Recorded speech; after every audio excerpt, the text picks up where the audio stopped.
It's Okay. actually shocking how hard everyone has gone into RuneScape. Yeah, I'm just teleporting to Menethos to get some trees. Is this just going to be like me talking to myself for 2 hours because you're literally No. all playing RuneScape? No. Be nice to hear Will's adventure on RuneScape though, because obviously we've been doing the same shit, but Will's actually like been playing the game. Yeah, I've been playing the game as well. I was doing the double experience before the ED3 was cool, you know? Wailing on bonds is not playing the game, Steve. Oh, excuse me. I just needed my Wait, combat Steve stats up. jumped a bunch of money in already.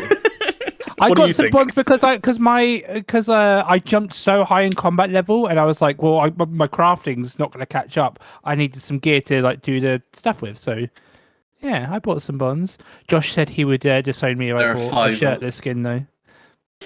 Yeah, I haven't. I'm What- tempted to drop some money, but I don't need to right now. Why? What? Yeah. So what? Like, what is it? What's the? So in RuneScape, you can, It's the WoW token. I was gonna say it's the WoW basically. token. If you know about the WoW token, Right. So what's the like rate? so it's 2 weeks membership. for one 70 bond. mil. Yeah, it's a fiver for a bond, and that you sell that for 70 mil in game cash. And it's just I like bought that. 3 bonds. I'm a sugar daddy now. Which that we've agreed is dangerous because 70 mil for like us is enough to do like everything right now. Hmm. But it'd be better than being fucking a Josh where he's like, "Can I borrow all your gear, please?" Hey, I didn't ask to borrow it. Sam just offered it. I was like, okay. Joke's on you, Steve. When all this is over, I'll be able to afford 3 lattes from Costa, and you won't. So Oh, who's the real winner here? Jagex. I do think if you are like seriously playing like either old school or RuneScape 3, and you can spare the fiver after membership, I do think just a single bond's worth of in-game cash does like jumpstart most Doesn't that things kind you of- want to do. It completely does. You are completely right. You know what? Not What's every- the point? It doesn't. It doesn't because 70 mil is enough to kickstart you. But when like when actually doing like bossing and end game stuff is in the billions, 70 mil is nothing. It really, okay, I think of it this way. It depends on what you're there for, right? If you're there for the long haul and you want the traditional progression of RuneScape, I think it does take that away. But also, on the other note to that, the game is what, like 25 years old? Like, you want to progress? You got some naturally catching up to do. Yeah, do you want to naturally progress through 25 years or whatever it is of content? The only thing that made me do it was because it's like this DXP weekend and this thing's getting Double nerfed. XP. I was like, I wanted to like maximize it as much as I can while the going's good, and I'm like, oh, that requires gear to like make sure that I'm actually doing decent damage through this dungeon. In a Things. weird way, you could kind of extrapolate the whole thing as buying an expansion for an MMO. Where okay, Yeah. bear with me. It's like dropping 20 quid's worth of bonds to get enough money to buy gear to do the newest stuff in the game. Kinda like, does that make sense? Sort of. However you want to justify it, mate. That's all. Yeah, I will agree. I think that's more of like trying to justify it. Yeah, that's like copium, right? That's just like that's my explanation now. Fuck off, leave me alone, let me grind. No, Your Honor. You see, technically, now, come on, it's not a crime. But that's one way you could think of it, I guess. Like if you really wanted to, yeah. I get it's like you set your own goals and stuff, but like, I don't. I realize I'm coming into this brand new, so my opinion probably means sod all. But like, I don't know, man. like this isn't making money part of the fun of this game. It Kind of, but is like, until you hit the grind, but Isn't that all of RuneScape? That's though? all of RuneScape, yeah. yeah. and also But like. Sorry, Sorry, I was gonna say the part of the game which you actually play together seems to be like the bossing and the dungeon stuff. So that's like, oh, that's the combat. So that's why I got it, because I was like, oh, it's for the combat, and it's so we can all play together. Hopefully, like we'll get you we'll grind you up a bit, Will, so you can do the dungeon bosses with us, maybe. Maybe. The fun of this game so far. I wasn't enjoying the dungeons the other night. Like I was enjoying hanging out with you two, but like I was kind of bored of that dungeon thing. I wouldn't about say half an we've hour. been enjoying They're that not fun. dungeon, Yeah. but it's like I'm now at the stage where I can actually go and fight actual bosses with actual MMO mechanics Yeah. because of that grinding, you know? Yeah. But, like, I wouldn't call it fun. This like that. I don't know. It's part of that dungeon's like busted. yeah. That is like an exploit, right? Kind of soft exploit, whatever you want to call it. But Or yeah, I don't know. yeah, It always feels like like in RuneScape is so like abstracted. It feels like it's like, oh, I can skip to this part, and it's like, yeah, but that you're just skipping one part of the game to do a different part of the game. It's all the same. That's You're always what just that's clicking what I on mean. rocks That's what I and- mean. That's the only thing so far that has stopped me buying like a bond to get Yeah. a certain level of gear, because it's like, well, I could just get my stats absurdly high via what we're doing in all the double XP stuff, and then go and do those bosses anyway, and that would Yeah. still be okay, because at least it would still be somewhat new content because I haven't done it. Like, it's almost, it feels like, I don't know, like paying to skip a bunch of content that I kind of want to do anyway. Maybe. Don't know if that makes sense. It's like however you want to spend your time. RuneScape of all games is like just do whatever the fuck you want, right? So Yeah.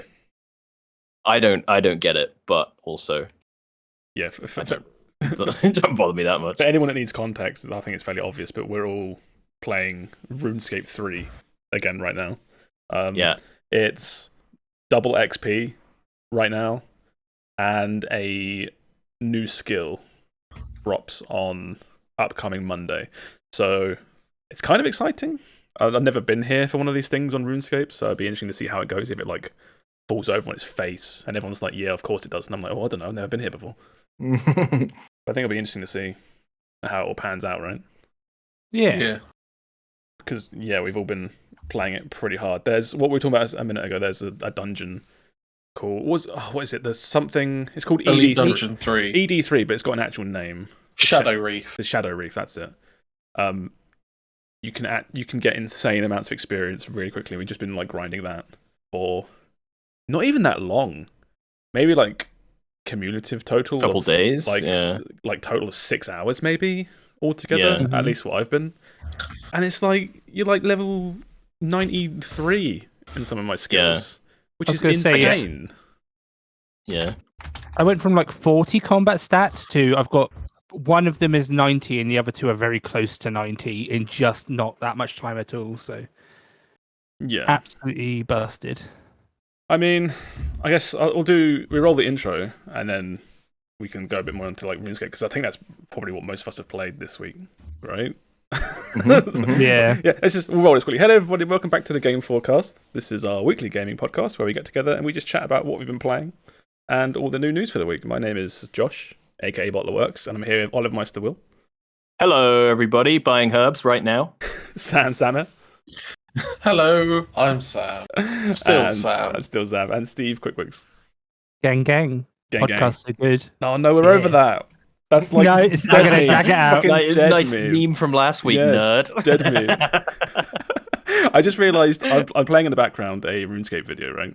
And then it ended, and it showed recommended videos at the end, and there was just Blunt with his hand on his face in that thumbnail. I was like, where am I? What the fuck is going on? I'll let that loop. Everyone here right now is playing RuneScape in the background, except for me, but I would be if I could. It's addictive. It's very unhealthy. It's very this passive. game. Yeah, I was promised. I'm brand new at this. I was promised something you could basically go away. You could leave it running and do important things, and it's like a game in the background that you can play while you're doing other things. Yes, but that's a complete lie, because the game fucking kicks you out if you don't touch it for 10 minutes. And at this point, I'm presuming some kind of undiagnosed ADHD adult brain can't I can't just click one thing and then go back to what I was doing. I'm like, oh my guys, stop mining. Click the mine. Oh, there's a little thing over there. I'll go have a look at that. Oh, okay. And it's just I boot it up with the intention of putting it in the background, and then it's all I do for hours, and I can't even tell if I'm having fun, but I'm doing it. I was going to say, if you want like a game like that, I think you're looking at Cookie Clicker. But like for me, RuneScape is great because it's like you can focus on Netflix or watching streams. And like with other games, I'll put it on a stream and then but I'm mostly focusing on the game. With RuneScape, I can actually focus on a stream unless I'm like, playing with people and chatting with them. But like, yeah, I can like right now I'm gathering wood while talking to you guys, and it's just every now and then I click a tree. It's kind of mindless, but still gives me that like itch of number go up, happy. I enjoy playing the game as a main game. I'll be that guy. I like nerd. I think it's nice to just like sit down and focus on doing something. This game, the reason these games are so addictive is because they give you so many micro goals that are so achievable within 10, 20, 30 minutes or like an hour. And it actually reminds me most of like a survival crafting game where like something like a Terraria or like a Minecraft or what was the one we played recently? I can't remember, but where it's like, like you said, like it's so many little goals where you're like, what's going on in the base? Oh, I could go get some wood for a fire, or I can, we need more food. I'll go and do that. And it's just always, you just like end one thing and it's like, gathering herbs? Yeah, why not? I'll go have a little look at that. Yeah. I think what makes it really exciting right now as well is because there's all these events going on and there's like a big chunk of new content coming out. As long as you're on the sort of right worlds or like the right servers, the game feels very alive right now. Yeah. Which I really like. I've said before that these games are kind of like single player to me, more or less. Like I do play them on my own, but it is nice trotting around and seeing people around doing things, which I think a lot of the time in in RuneScape 3, I'm doing quests and stuff in really obscure parts of the map, and it's just dead. There's just no one around. So it's nice doing all these things with... I'm not doing them with the help of other people, but there are other people around doing the same thing. Doing their own thing, yeah.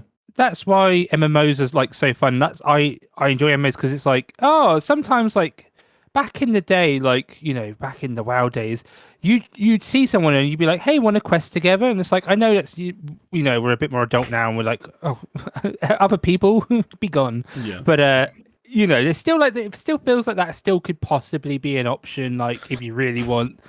And so I'm really enjoying RuneScape right now. And I'm like, but I've got some other MMOs like right now or even later on this month that I'm like, they're gonna like really scratch the MMO itch. But RuneScape's like a nice distraction for now, especially with this like double experience timer. How it works is it's called double XP weekends, but it was for 10 days. But you get 48 hours of the 2 times experience, which is insane. But you can spend that 48 hours as however you want over this 10-day period. So it's kind of like you really want to try min-max it the best you can because it is so insane. And it's just a lot of fun. It's actually stopped me playing other stuff and messed up my sleep schedule because I'm like, but I could do a little bit more. It's crazy. It's such a player-friendly way of doing like a double XP. Because like I can see this, this game's all about grinding basically. And it's like, if they just turn double XP on for 48 hours, like people might die. There might be deaths. I think they've come out staying before, up for 48 they've hours. come out before, I think, and they've had problems with stuff just being like, you need to implement some features because this game is really very dangerous for a certain type of person. I think there was me. Yeah, it's me. At one point, at least in old school, I'm not sure about RuneScape 3. I assume it's in RuneScape 3. They implemented a automatic logout after 6 hours. Like, regardless of what you're doing, whether you're playing or not, active or not, it kicks you out after 6 hours. I think that might be... It's just like, look, we're trying. Like, we can't physically stop people from playing unless we lock their account or whatever. So so they do that. And I remember in old school, it would give you lots of warnings. It'd be like, look, you got half an hour left till we're going to boot you. You got 20 minutes, you got 10 minutes, because regardless of what you're doing, we're going to fucking boot you. because we worry about you. You're not like you're not eating. But he just locks it back in. But but it's like I think of like other games, like even Hunt when it would do its like double event XP booster or whatever or something. It's like that's always running regardless of whether you're playing or not. So it's like it feels very. I hate predatory is like a shit word, right? It's lost all meaning at this point. But like it feels very like corporate where they're like people have to stay. We have to keep them locked to our game. Yeah, people won't have a choice. Of course, these boosters are going to run whether they're online or not, because then they feel compelled to come back. And this game is like, we're going to give you 48 hours of double XP. You spend it. Hey, you spend it however you want. You want to go away and you want to use it all in the last 2 days? Go for it. We're not fussed. The irony of the whole thing is the fact that you can start and stop it makes me want to play more because I'm in control of. Yes, exactly. Yeah. It's like, oh, good. Hunt's forced me to play for 2 hours. Like I've spent the 2 hours. I'm pissed off because I had to do it. I didn't know it was going to start. But there we go. Yeah. But like RuneScape, because I can start here and there. It's weekend's long gone. It's like midweek now. But I'm like, I've still got time left. I'm gonna keep playing throughout the week. I spend my time. Yeah, and what seemed absurd, 48 hours total, is very quickly dwindling down. Yeah, I'm down to 10 hours left myself. I've got like 19. 10? Oh my God. I've got like 19 or something now. It's just it's both good and bad because it means that I've realised that I've played 38 hours of RuneScape in the last week. And so this 100% EXP as well doesn't affect every single EXP game. There are a few things where if it's already modified by like 300% because of an in-game mechanic, it doesn't affect it. Yeah. And one of those things is prayer. And it's basically a skill where you bury bones and shit and it levels up. But you can like offer these bones onto an altar for significant more like EXP. 300% or something. Yeah. Yeah. So the 100% bonus doesn't apply to that because that would, like, I know it sounds stupid, but that would be astronomical numbers, right? So there are a couple of things it doesn't affect. I spent 5 hours with double EXP on while doing that. Or just not realizing. Yeah, just not realizing. Oh, that's rough. I still got a fuck ton of it because it was already so inflated. Yeah. I already got a fuck ton of EXP though, so I didn't notice.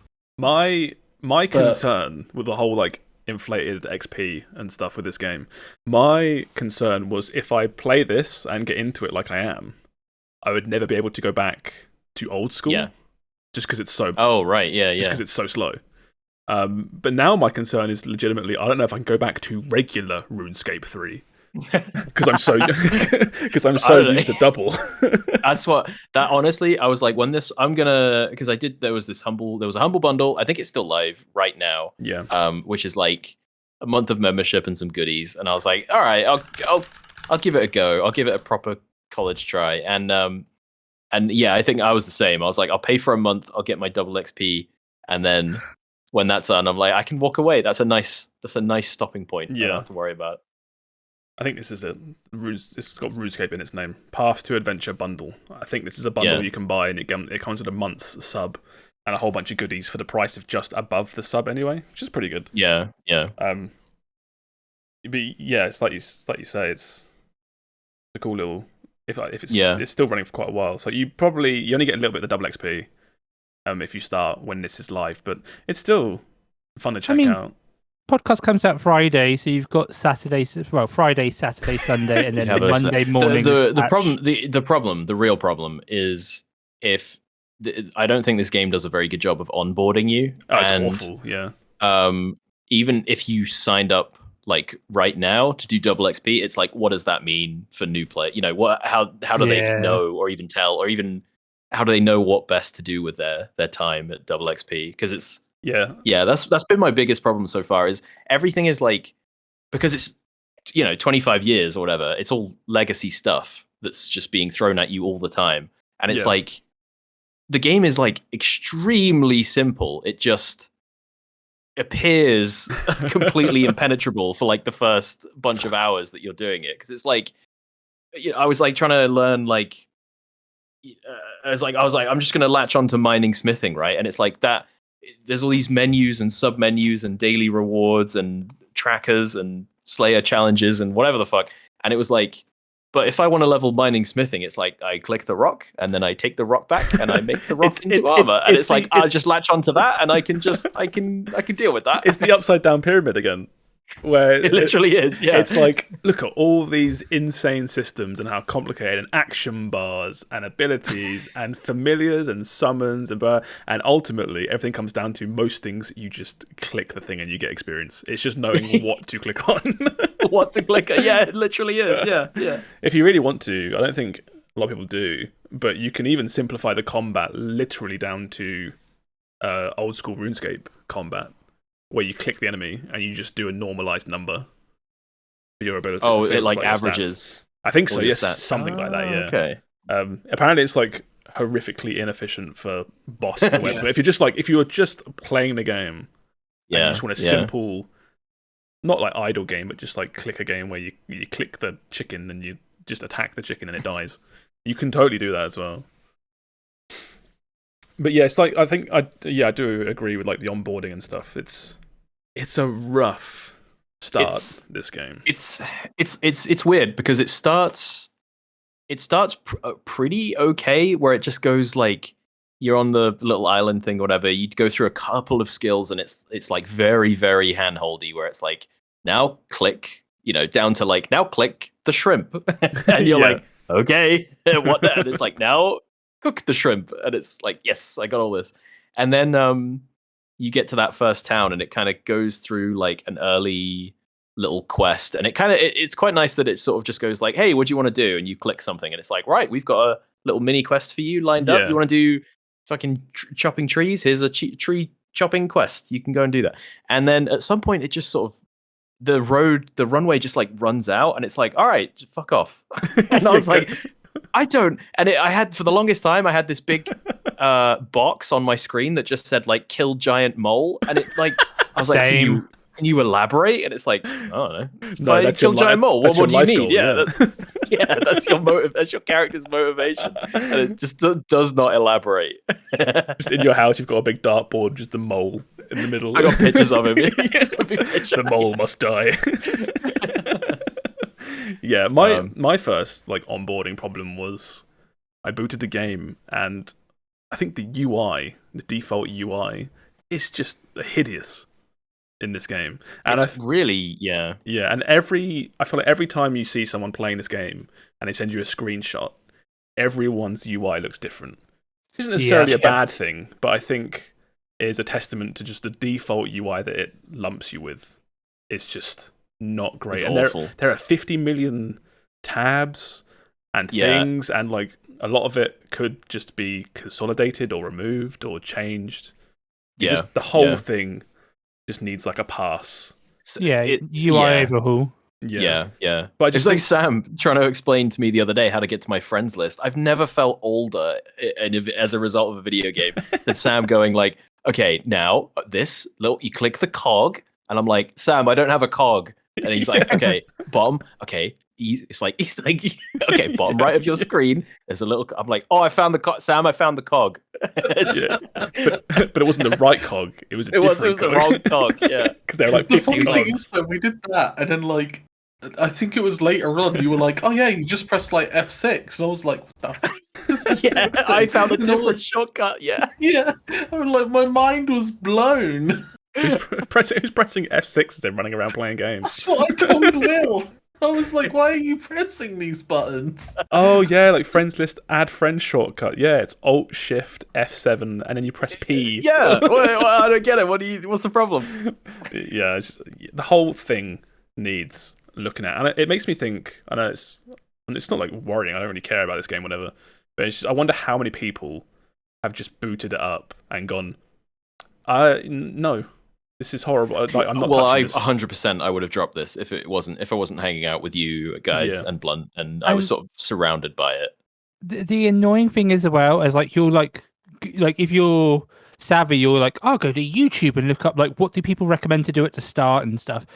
or like how to level up this skill, and you'll go on the guides and they'll be like, well, if you've got 97 smithing, you can craft this thing Yeah. to make it easier. It's too much, and I'm like, oh, so way too much. Yeah, I'm personally I'm fine with that because I'm used to it from old school.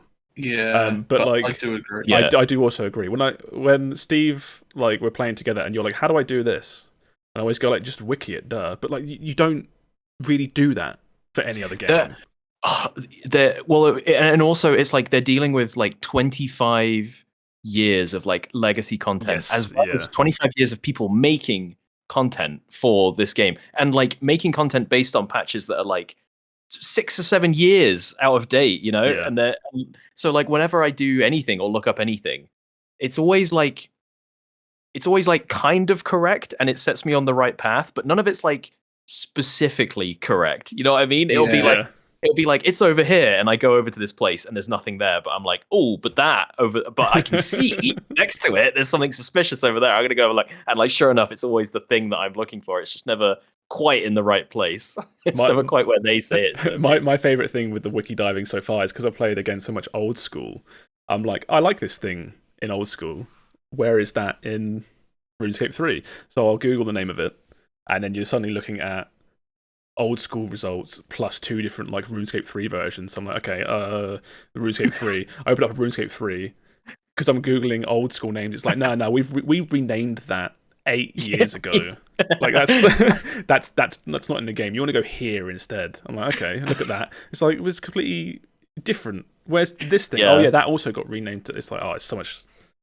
It's not an issue. It's just quite funny, like looking around trying to find. Yeah, shit. it's and that's kind of how none of it's like, because you can get stuck on like wiki holes where I'll be like, I was trying to do like mining, and it was like, here's the best place to mine X, and I was like, cool. And then I look at the map and I can't see X on the map, and I'm like, right, okay, how to get to X locate? How to get to the town of Schmorgenborg? And it's like, oh, obviously you need to do Welcome to Schmorgenborg, the quest, for it to appear. And it's like, oh, right, okay, where do I go for the quest? And it's like, well, first you have to unlock the NPC Gigabald by slaying the Black Dragon. And it's like, oh, right, okay, where's the Black Dragon? And then it just never fucking ends. Yeah.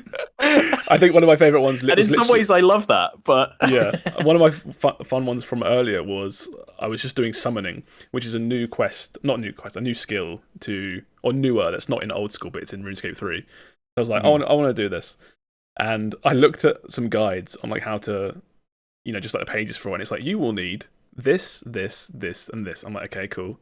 And it's like, these allow you to create the things. I'm like, yeah, okay, I need the simplest version of this. Like, where do I go? What do I please click talk on? to me like I'm a child. What do I look on? It's like, to do summoning, click on an obelisk. I'm like, where?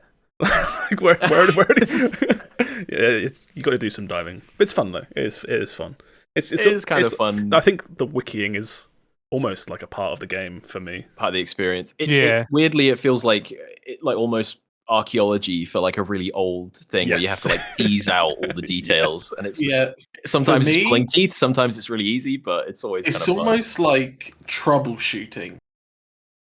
Yes. Yeah. It's like I'm going to Stack Overflow for my job or something. I'm like, how to do this? Like me that like troubleshooting. Like I do troubleshooting a lot in my job. Yeah. And it's like I kind of enjoy it to some degree. So when these things happen, I don't mind going down that rabbit hole. Yeah. But it's like, because I'm also like that, if I can't if I can't fix the problem, if the troubleshooting doesn't work, I get incredibly annoyed. That's going to university and now doing my job has distilled this just one fact, like this thing into me, which is just, if I can't solve anything or have any kind of problem, just chuck it straight into Google, and someone somewhere will have had that problem and hopefully been solved at that point. And that's just what this game is basically. That's the thing. In schools, they should teach people how to Google efficiently and how to navigate the RuneScape wiki efficiently. Then you're set for life. Yeah, get all these young kids addicted to RuneScape. I was a young kid addicted to RuneScape back in the day. No, back in the day, I was a Neopets kid. What is Neopets? It's a front for Scientology. Yes. No, Neopets is so basically you adopt a Neopet, and it's basically just mini games. Like Club basically. Penguin kind of thing. Kinda, yeah. So I'd reason Like I a asked, less interactive Club Penguin. I've heard people say Neopets before. I'm like, what the fuck? What is Neopets? Let's nip this in the bud right now. What the fuck is this thing? Neopets is actually rebranding because they were known for like NFTs and Scientology and stuff, and now they're like, nope, they've got new ownership. We're getting rid of all of that shit and just going back to the game. Oh, so the Scientology joke wasn't a bit. It's actually no, it was actually 100% funded. It is by funded by Scientology. Yeah. Oh, I was That's like, not a joke. oh, Will, what do you like? No, it's actually real. Okay. Nope. Yep. RuneScape though. I mean, What a strange beast. what a strange It's beast. fun. And then we've also got on Monday we've got the necromancy skill, which Yes. looks very interesting. It looks like it's a new combat style, but it looks like it's the most complete, like what every skill should have. Like there's unique zone for it, there's unique quests, there's very good. It sounds like it's going to be very good onboarding for it. Like there'll be you get your skills and they're like really tell you how to use them rather than just being like, oh, you leveled up, here's a skill on your hotbar, you might notice it, you might not. I'm just so worried, like we said, after doing nothing but this dungeon, giving millions of XP per hour, and then having double XP for skills, just starting necromancy and being like, this is fun. A bit slow though, isn't it? Like I'm playing for an hour and I'm level 10. Like, what the fuck is this? I mean, but that's the nice thing about this is like with like, especially because we're mostly getting our combat stats up for this double XP weekend. We have that for like the background, for like when we want to do combat stuff. But necromancy is like, oh, we can just play for fun, do it at our own time. This feels like we're heavy grinding right now. Yeah, I mean, of all the like weird nitpicks and stuff I've said over the last half hour, I'm definitely having a lot of fun playing this game. Yeah, it's one of those ones where, like you complain because you care. Yeah. It's like that. Like I am having an absolute blast. Yeah. Right now. I think it's just there's just so much unique content to me where I don't know this, I don't know that. That's cool. I want to see that. I want to go over there. I want to have a look at this. There's so much group content that I want to do as well, which is why I really like what we're doing right now, because that will unlock those group bosses and group dungeons and stuff. Yeah, that's the problem with old school. Is old school has a lot of cool group content as well, but it's so inaccessible. It's actually absurd how inaccessible it is in old school. It's like old school has raids and bosses and group dungeons, but it's like literally locked. I'm gonna just say like thousands of hours in. You have to be maxed. For a lot of it, you do. Not all of it, but for a lot of it, you have to be close. And it's like, that is a big ask. You can't look at some friends and be like, you want to do bosses in RuneScape? It's like, that's not just a thing. That does not happen. Exactly. The grouping stuff in RuneScape kind of requires you to be near end game. Like the only skill that really I think you can do as a group is like at the start is dungeoneering, right? And the rest is kind of like you're doing it alone. You can sit with your friends near you, but they're not gonna really assist you too much. There are a lot of mini games and stuff, but a lot of them are just dead content, basically. Like you could get some friends together and do them, but a lot of them aren't alive in terms of just general player population, which is a shame. I was going to ask that. Is it because this world is just like you can't go like 5 meters without tripping over something you can interact with, and when you're at the start, it always inevitably just goes like you don't have whatever the fuck. You don't have this guy's sock, so you can't interact with this cool looking rock that you found on the street. Is all of that relevant to something, or is a lot of it just like legacy stuff that's just there? You can, like they just haven't taken it out almost. I think the fact is because the quests are quite elaborate in this game, where they have a lot of unique storylines and stuff. It's not like kill 10 of X and then walk back. Yeah. It's like a whole overarching story. Lots of quests have like little bits where it's go here and do a little story thing, and that element to the quest will be physically in the world and will never go away. So when you walk Yeah. past, when you're going down the road and you walk past some random pillar that you can look at, and your guy's like, I don't know what this is. It's like that's probably for some random quest somewhere that you can just Yeah, you just haven't finish. found it yet. Yeah, and there's lots Okay. of that around RuneScape. Yeah. Just sort of just dotted around. Which I think is really cool. It gives the world a lot of flavour. Even if I mean, It definitely does. The biggest appeal for me, I mean, we've said it before, is quests in RuneScape. Yeah. Because quests are actually substantial in this game. Mhm. Like you have your basic, even like you have your basic ones where you've got to help a dude make a cape, right? And you're like, well, that seems dumb, but it's like, well, no, you have to go get, like in RuneScape 3, you have to go get specific items, so it makes you go to where you would think, yeah, you know, you would get those items. Where would you get an egg? Where would you get a pot of flour? Stuff like that. And then it builds from there, and it's like, say, it's never like, oh yeah, just go kill like 10 goblins in that cave over there. yeah. Like, there is literally no quest like that. It's just everything's a lot more interesting, which is really, really good. And it's like I said, it builds a very interesting world. I think where even though you know the character's only used once or something, there'll be, you know, you'll walk past a guy called Billy McBigpants, and he'll just be standing there in like an apron and a crown, and you talk We're to him. literally, And he's we've like, literally been killing a boss called Bossy McBossface. But you walk past Billy McBig Crown, and he's got his crown, his apron, and you talk to him, and he's just like, yeah, hi. And says nothing else, and you're like, okay. It's just like, And now it's someone's like- What's that about? What is that about? Yeah. It's like, but like, I kind of like that because he's unique to his thing. And if I was in the real world walking around, and I said hi to someone in the street, they'd probably just say hi back and keep walking as well. I'm not going to stop and explain everything. I like it. It makes me feel like everything's unique. No, it is very endearing. Yeah. It reminds me of almost kind of like D&D as well, in the way that you can examine everything. Which I think is really cool. Like, even if it's just like the tiniest bit of flavor text. Pretty much everything in the game is examinable. Where it's just like a crack some in, degree. Crack in the wall, right click it, hit examine. Yeah, it's a crack in the wall. Well, no, It's like, that's also a bad thing though, because it's like if you're used to other MMOs, you're not used to like right clicking, like, oh, there's 7 different menu things that you can do to this. You know, Yeah.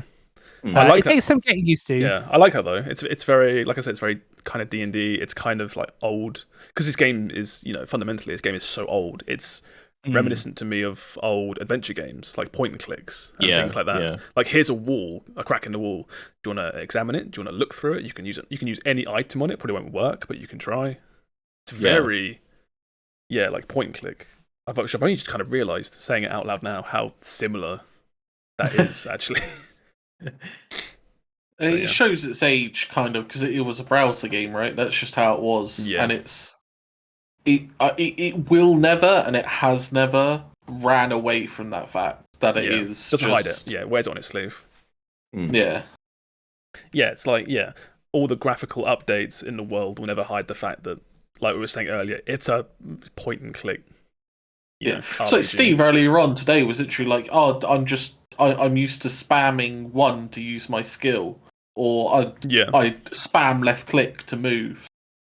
And it's like, in this game, you kind of want to be precise with your clicks. You don't just want to click because your character just spazzes out. Yeah, that's like going from Diablo to this is like a real trip. 'Cause it's like Diablo is like all go all the time, and this is like, just click. If you angle the camera right, you could just click where you want to end up, and your guy will just path over there. You don't have to worry about it. Yeah, yeah. Everything runs on like a weird tick system. I assume probably based on this, Java code from 30 years ago or whatever, where it's like one game tick is, I don't know. It's weird. There's a whole bunch of weird systems. It's the reason why you click somewhere, and it kind of feels like everything happens in like preset, sort of stages. Yeah, like timed steps. So there's a really weird system underneath. It's cool, but it's very unique. But yeah, I've got nothing else to say about RuneScape, to be honest. Nah, RuneScape's been fun. I'm not going to say we've all loved RuneScape, because I don't know how much Will got into it, but we've all played RuneScape to a degree, and it's nice just to all be playing at the same time. Yeah. No, this is my first dive, proper. Nice. Nice. You enjoying See, it? For the most part, I think I am. I don't know if I'll stick with Yeah. it, but Yeah. I'll probably wait till this double XP runs out, and then I'll be like, oh god, everything is taking so long. then you have Necromancer, which is the nice thing. It's like, oh, you've got this right now for all the old stuff, and then it'll be like, oh, new shiny. Yeah, That's true. I am a simp for necromancing. Yeah. Yeah, I don't want to like kill the whole RuneScape thing. I think next week I'm going to focus specifically on Necromancer and how that content is, as opposed to being like, I'm enjoying RuneScape. I just want to talk about Necromancy next week. Yeah, I think once this double XP ends, yes, we got Necromancy, but I think like I've been doing a couple of quests and loving it. But once you start getting back on the quest grind, this game really gets into its own. Yeah, and there's no rush. You can just go through the quests at your own pace. That's what I really like. It's just like, I'm kind of bored. I've got nothing to play really that's grabbed my attention. I'm just gonna do a couple of quests on RuneScape. Yeah. Also, we talked earlier on about like Will said that it's not a game that you can play while doing other stuff. I play RuneScape while playing DBD.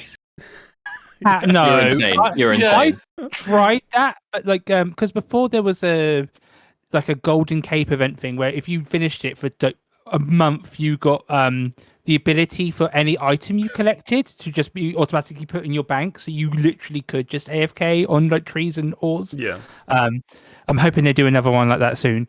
But yeah, no, you need to like be clicking every few steps. I was trying to play it during DBD, and I was like, no, I cannot. While I'm on the hook, even I can't tap back into RuneScape. I don't get it. I tried playing RuneScape also during DBD, and every time I look back, I'd just be logged out from AFK. So it just proves that I can't play RuneScape whilst I'm playing That's DBD. exactly exactly the same problem. I was like, I'll just leave this thing doing that, and every few clicks, I'll come back and make sure I'm not AFK, and I start playing killer, do a few chases, and now I'm logged out. It's gone. Yeah. I look away. It's some kind of time dilation, like magic, where I look away for a second to like browse an email or read Reddit or whatever, and it's like, oh bollocks, it's gone again. You hear that like menu music, and you're like, it's the menu thing. You're like, have I just booted up a different game? Like, what's happening here? Where's that coming from? But this has been nice because I've been jonesing for an MMO recently, and I have resubbed to Final Fantasy 14 because of the announcements. But it's nice because like I want to play an MMO to play with people, and I've been playing RuneScape alone. But like because of this double experience, and everyone's like, "Oh, this special dungeon that we can do." It's been nice playing games with you guys. I have to say, Steve doesn't want to buy a game because they're too expensive, but also subs to RuneScape, subs to Final Fantasy, buys 10 bonds in RuneScape. Yeah, but I know I'm a huge MMO player. I know that with an MMO, I generally will get my money's worth out of it. I mean, you're not sleeping, so there's that.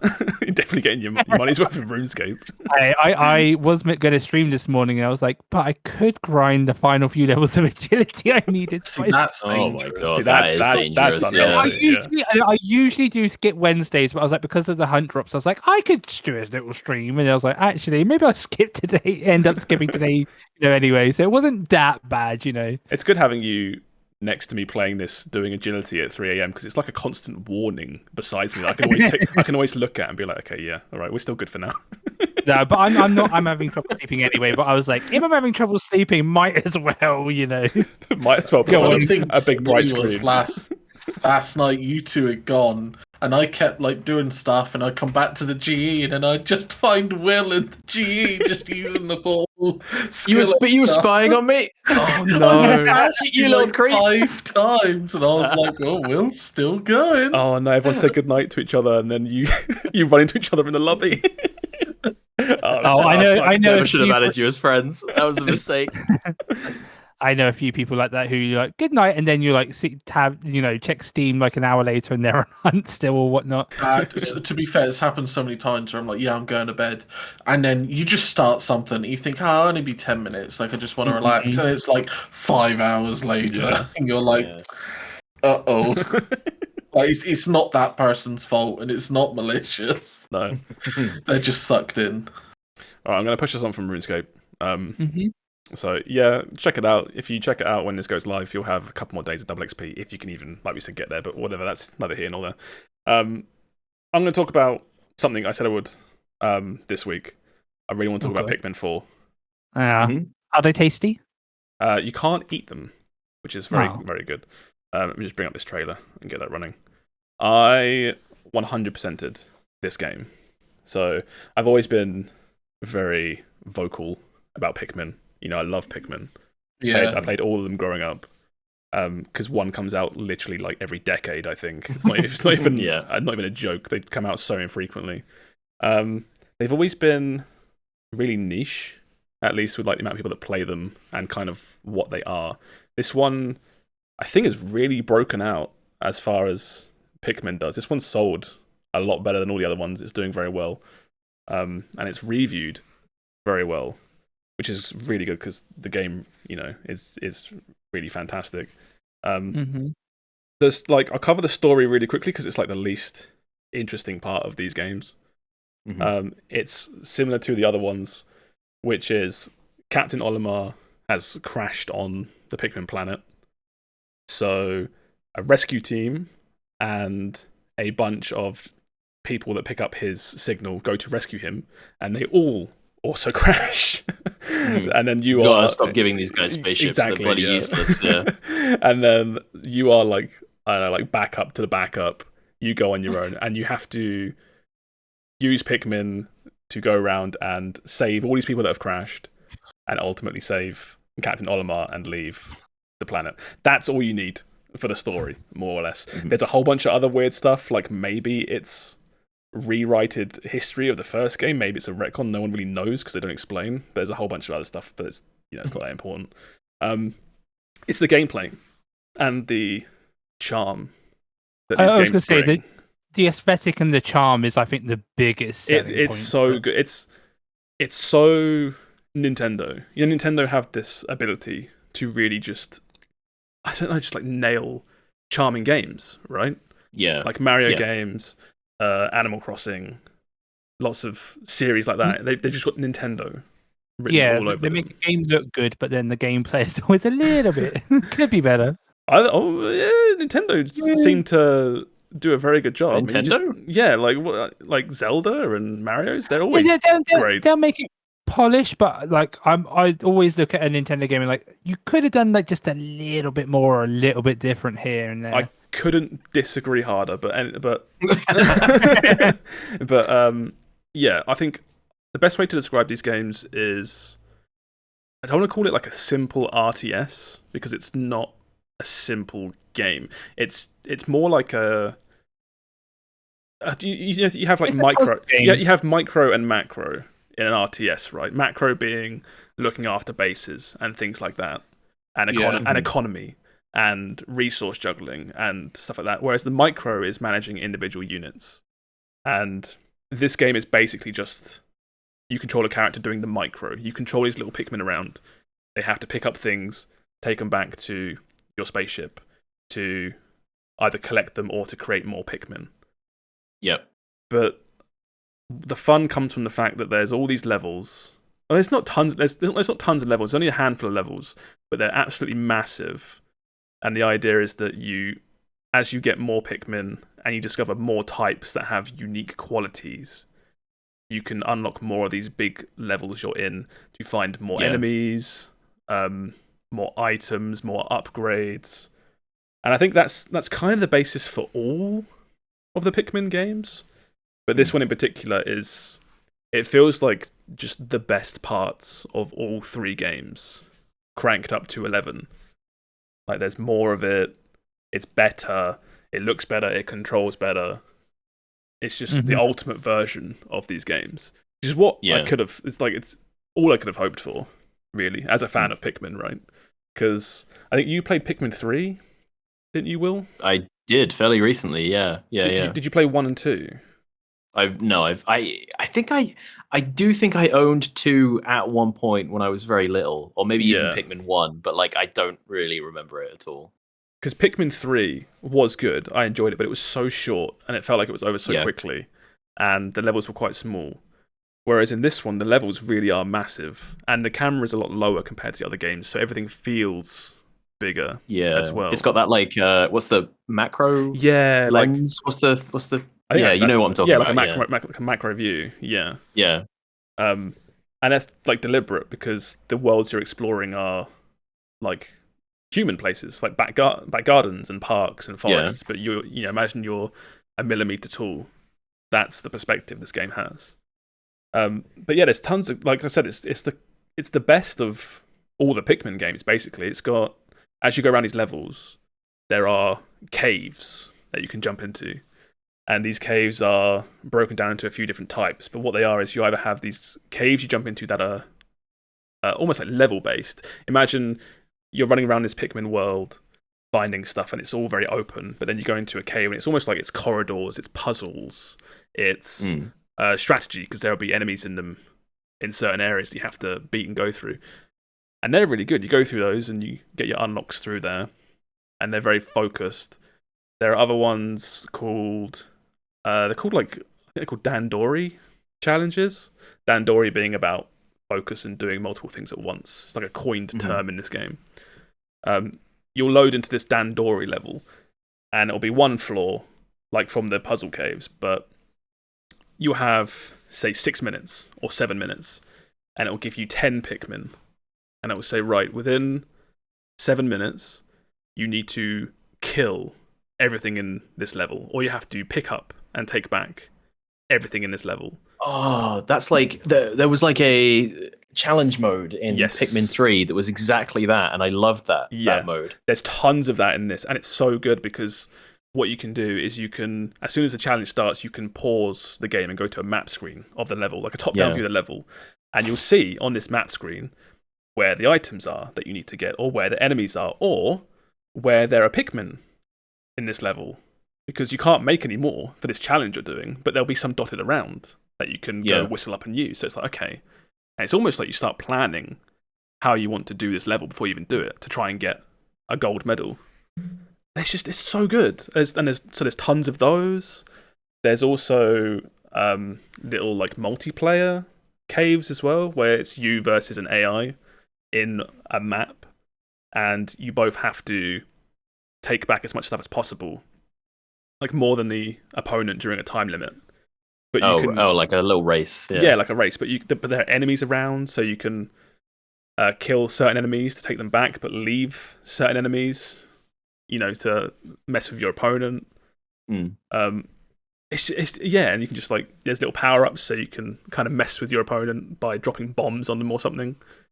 And there's tons of these all throughout the game. So you have all your main already massive levels, which each massive level will have sometimes like 8 to 10 caves of all the varieties I just mentioned. There's so much stuff in this game. It just feels so dense compared to previous Pikmin games.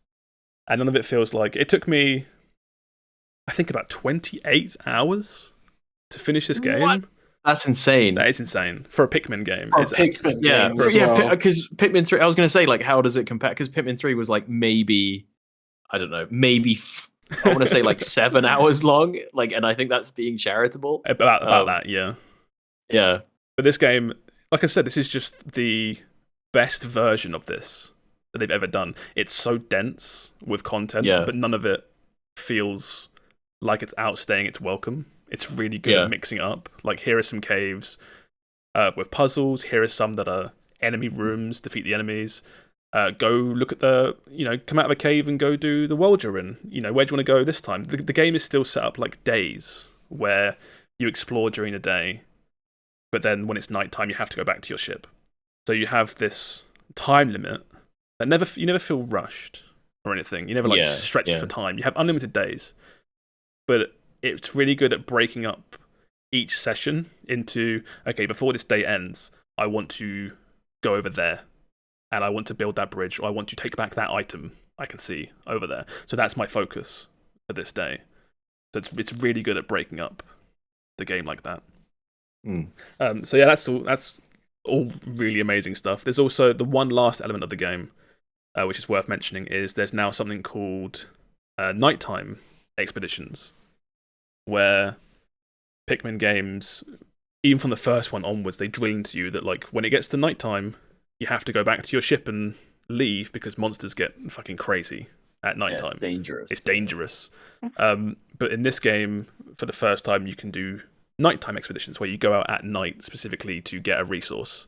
And the way that works is you go back to a nighttime version of the level that you've already explored, and you can't take any Pikmin with you.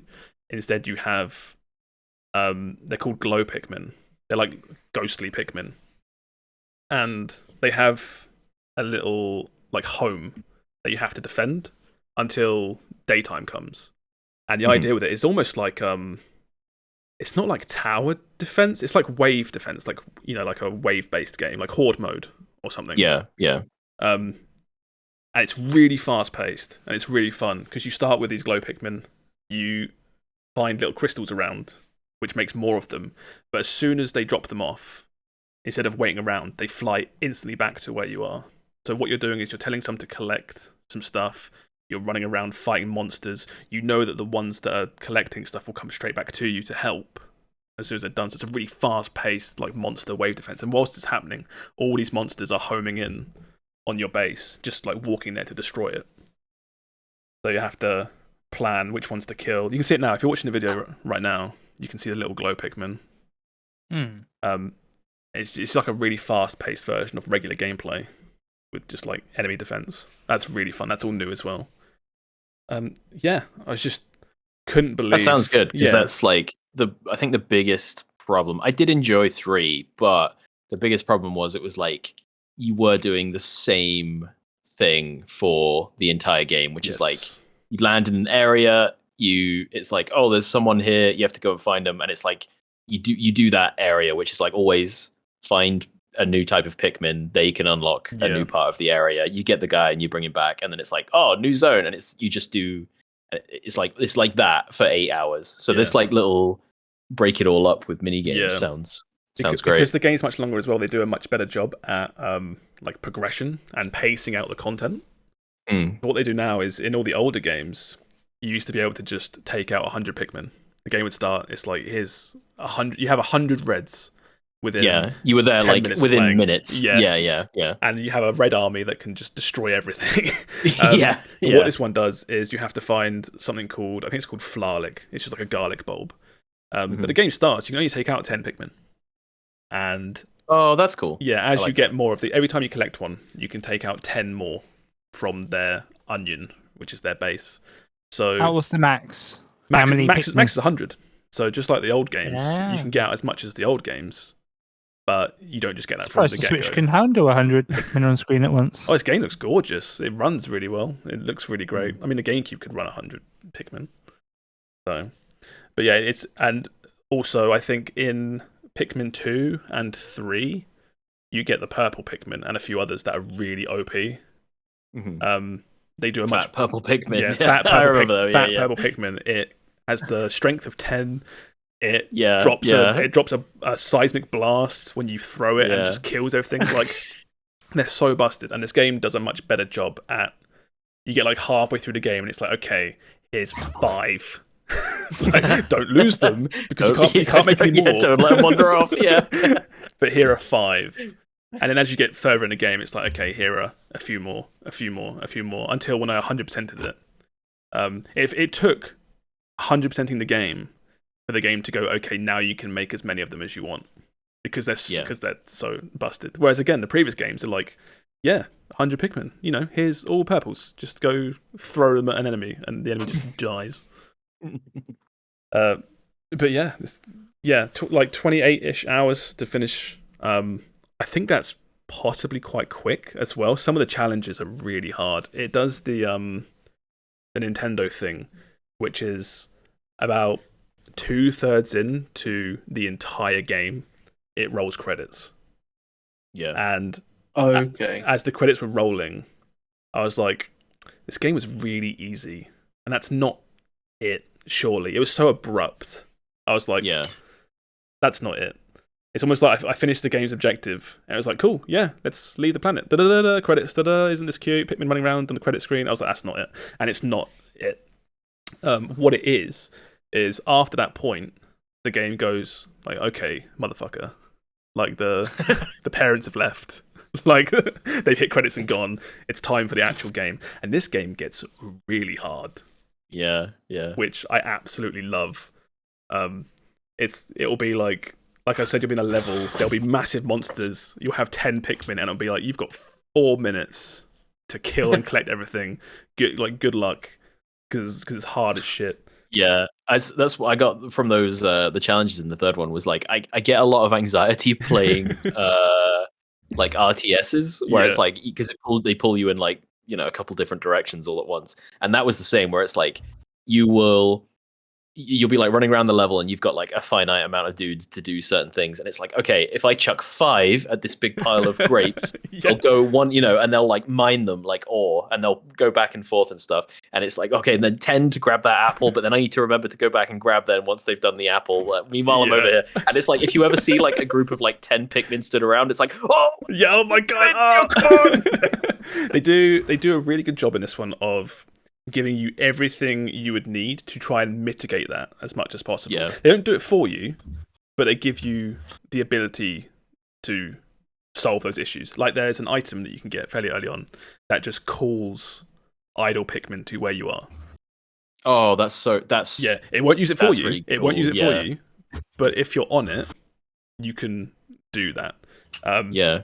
I haven't really mentioned it, but you have the dog as well, which helps with combat. It's a faster way to, move around the map and stuff. But ultimately, it's a second commander. It can whistle and control Pikmin.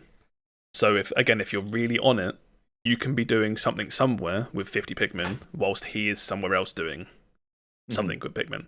And like I say, you don't have to do that. No, in no way do you have to do that to finish this game. To even get 100%, you don't need to. It's like the hardest of hardest time trials. You have to be doing that stuff. Yeah. But it's nice to have it and know that you can do it, when you want to. I don't really know what else to say. I think my biggest problem with the games in the past, despite me loving them, is I was always like, they're full. Like Pikmin 3 on the Switch is full price, and it was 8 hours long. And I was like, oh, like I love this game, but like, who can I tell to try it at 60 quid, 50 quid? Yeah. But now it's like, I recommend this game wholeheartedly. It's so long, it's so good, it's so much fun. There's so much stuff here. All the old enemies and stuff like that are all in this game. There's a whole bunch of new ones as well.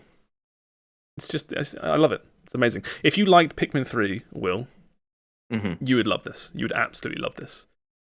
It's just everything better. If you can, I know you've got like a backlog or whatever, but if you end up getting the rental thing back up, so you get a chance to play it, just highly recommend.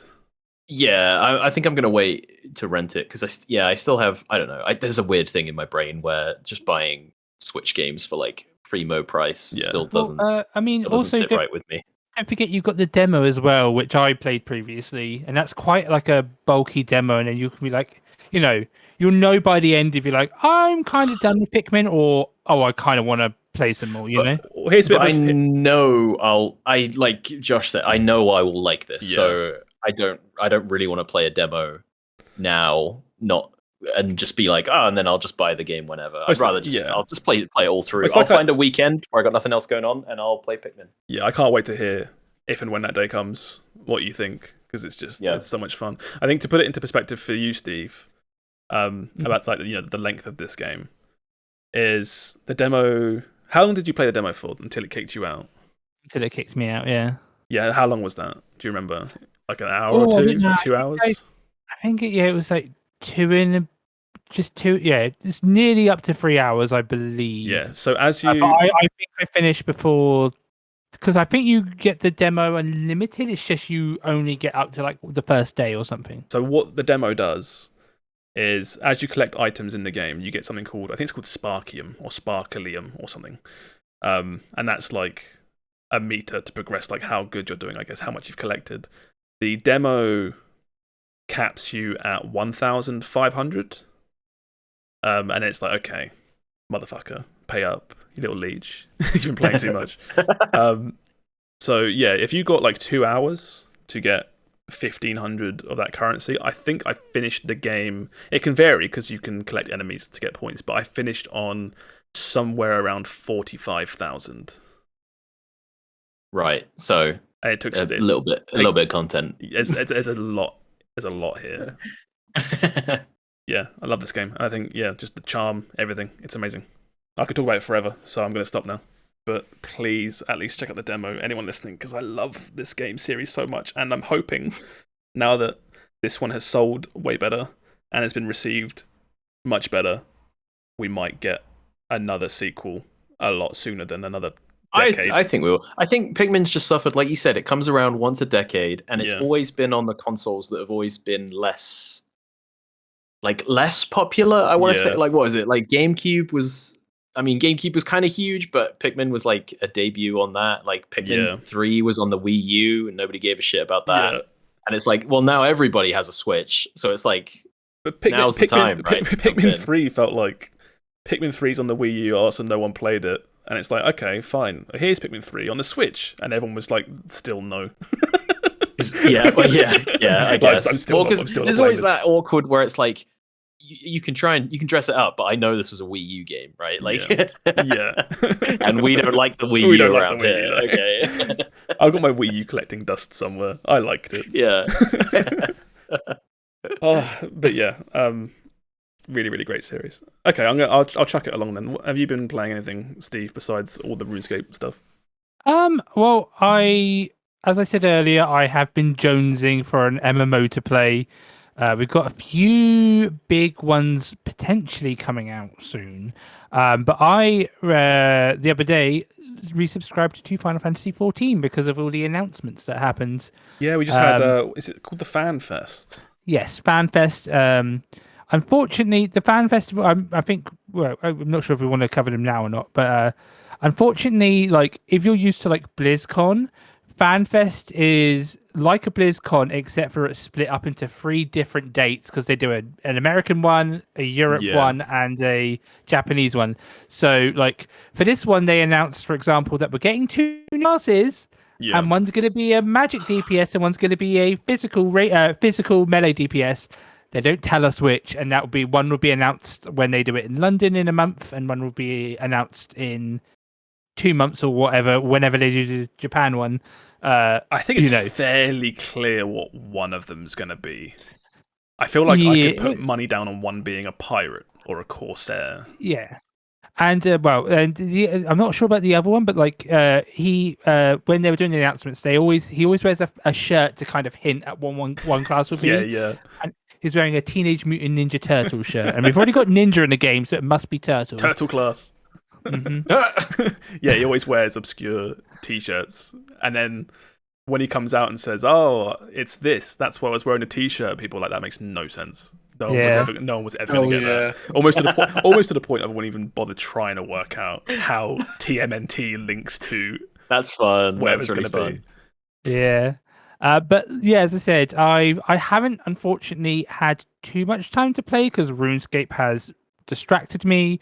But yeah, they announced a new expansion called Dawn Trail that's coming out summer 2024. Playing in the background now. What I will say is that there's no spoilers in this trailer whatsoever. It's I mean, maybe as if anyone beyond you 3 would know no. what an FF14 spoiler looks like. Hey, Final Fantasy 14 is story is 10 out of 10. People are, if like you know how people were with like Elden Ring spoilers. I think they're much worse for Final Fantasy. Like they're like, do not tell me anything. I do not want to know.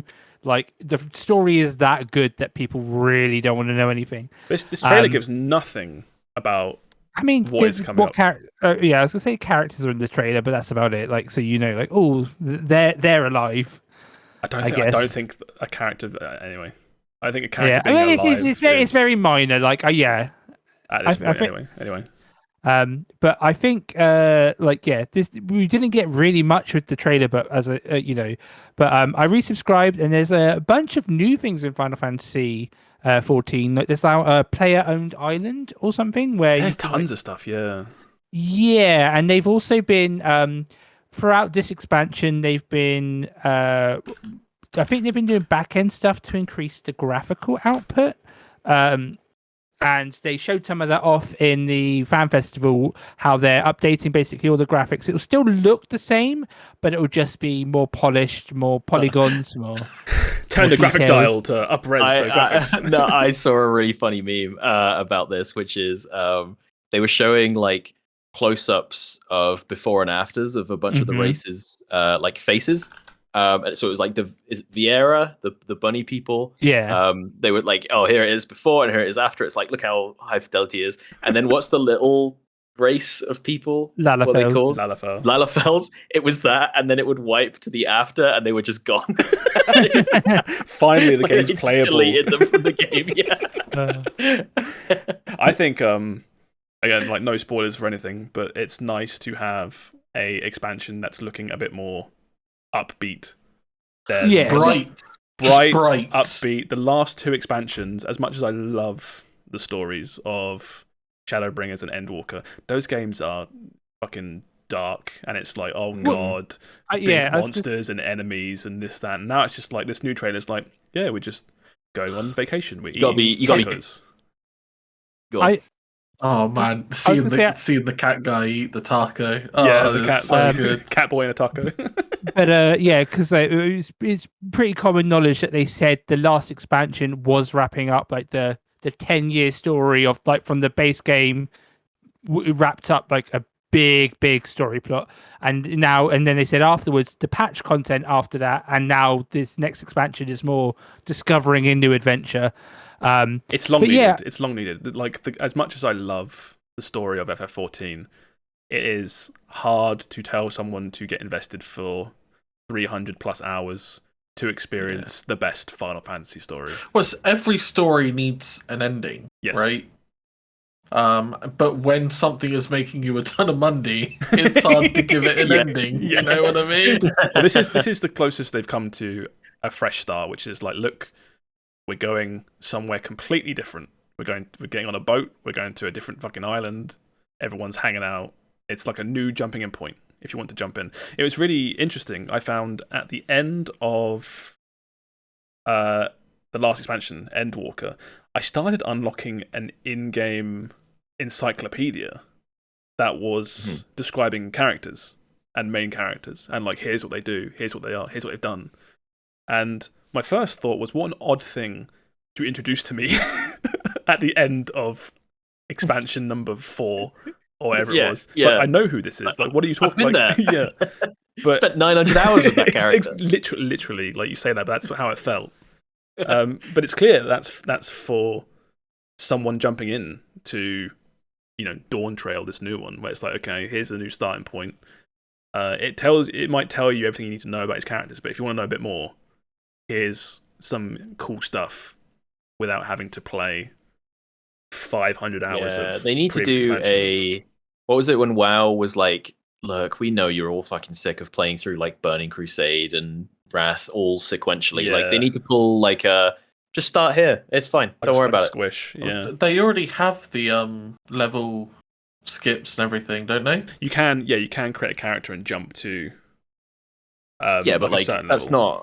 not a new player is not going to go immediately skip to buy a skip to current content, right? No, they're not going to buy it, but I think FF14 might be angling itself to say someone goes on Steam or PlayStation and buys Dawn Trail without playing anything previously. It's like, do you want to start here? You can start here. That's absolutely fine. We won't charge you for like it's not like a separate shop character skip level thing. It's just like, do you want to start here? This is a natural starting point. I think that's what they're maybe angling for. That'd be cool. If they do that, I'll jump in. I'll give it a go. Yeah, because I ain't fucking playing through base again though. No, I don't. You don't have to play through base again. That's the whole thing with this game. Is yes, you do have to play things through. You have to experience the story, but you only ever do it once. Yeah, but also, Will, if you don't play through base properly and listen to all of Urianja's bullshit, you're not actually getting the full story. Endwalker only hits as long as that's the problem. You listen to all the I stopped at the worst point, which is I basically finished base game, and was getting to the quote unquote good stuff, but I can't go back now because that's like jumping into like season 4 of Game of Thrones or something. It's like, but I don't remember any of this it's shit. not. Because you're literally just going to be jumping into an expansion where everything starts anew. No, yeah, Right. we get that. He's talking about playing Shadowbringers and Endwalker for their stories. Oh, right, okay. I think we're getting confused. He's not. Yeah, he like Will understands that you can just play Dawn Trail and have a good time, but it's No, but what I'm saying for Will specifically is he is actually at the point where he can start, and he's done the bit which everyone apparently didn't like. I don't think many people like the base game at all. Really, I think That's what I mean. Yeah. He's done that though.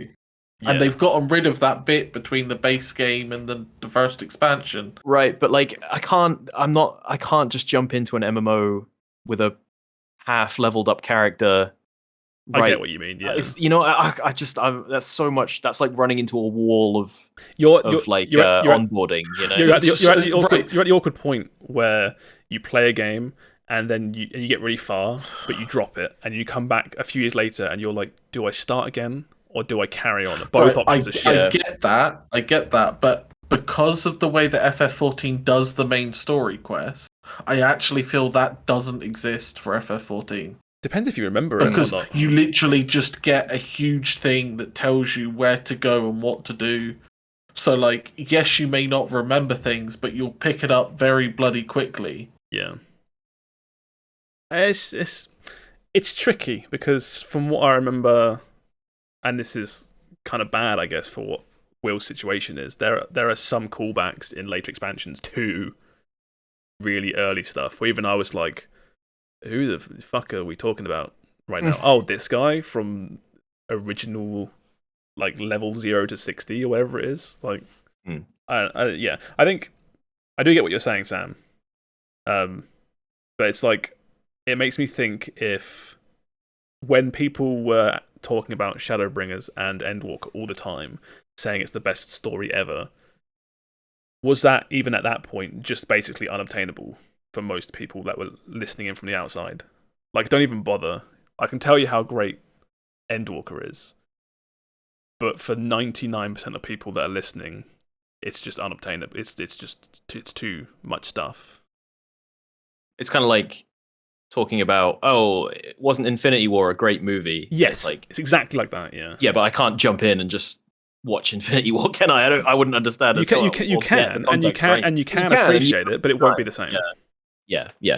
It's like it is the joke, but the reason Endwalker and Shadowbringers and a lot of these conclusions hit as hard as they do for most people is because they have listened to characters talk bullshit for hundreds of hours and have sat through it, and they know it. It's like Urianger is the Captain America of Final Fantasy's end. It's getting weird. I lost it. You almost stuck the landing there. Yeah, I was on board. Yeah. I tripped right at the end. But yeah, I was really excited for Dawn Trail until I found out it's not out till summer of next year. I thought it was way closer, but it's still quite far. That is, yeah. Because for some reason in my head, I thought it was, end of this year we'd see the next expansion, but it's even further. I don't want to. I was thinking all this stuff you're describing reminded me of another expansion that I played a long time ago, which was WoW's Battle for Azeroth. Oh yes, notoriously a great expansion. That's what I mean, because it's a fresh start. The stakes are way more grounded this time after all the craziness that's gone on. It's a bit more lighthearted, and it's like, oh fuck, go back. Take me back. I was like, where have I heard this before? I can't.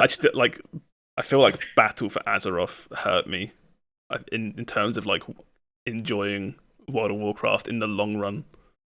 I can't believe how excited I was for what was like a fresh start. Here's an expansion of specifically Alliance versus Horde, and just that. And then I think 30 minutes in, I got whisked away to fight dinosaurs in the Aztec.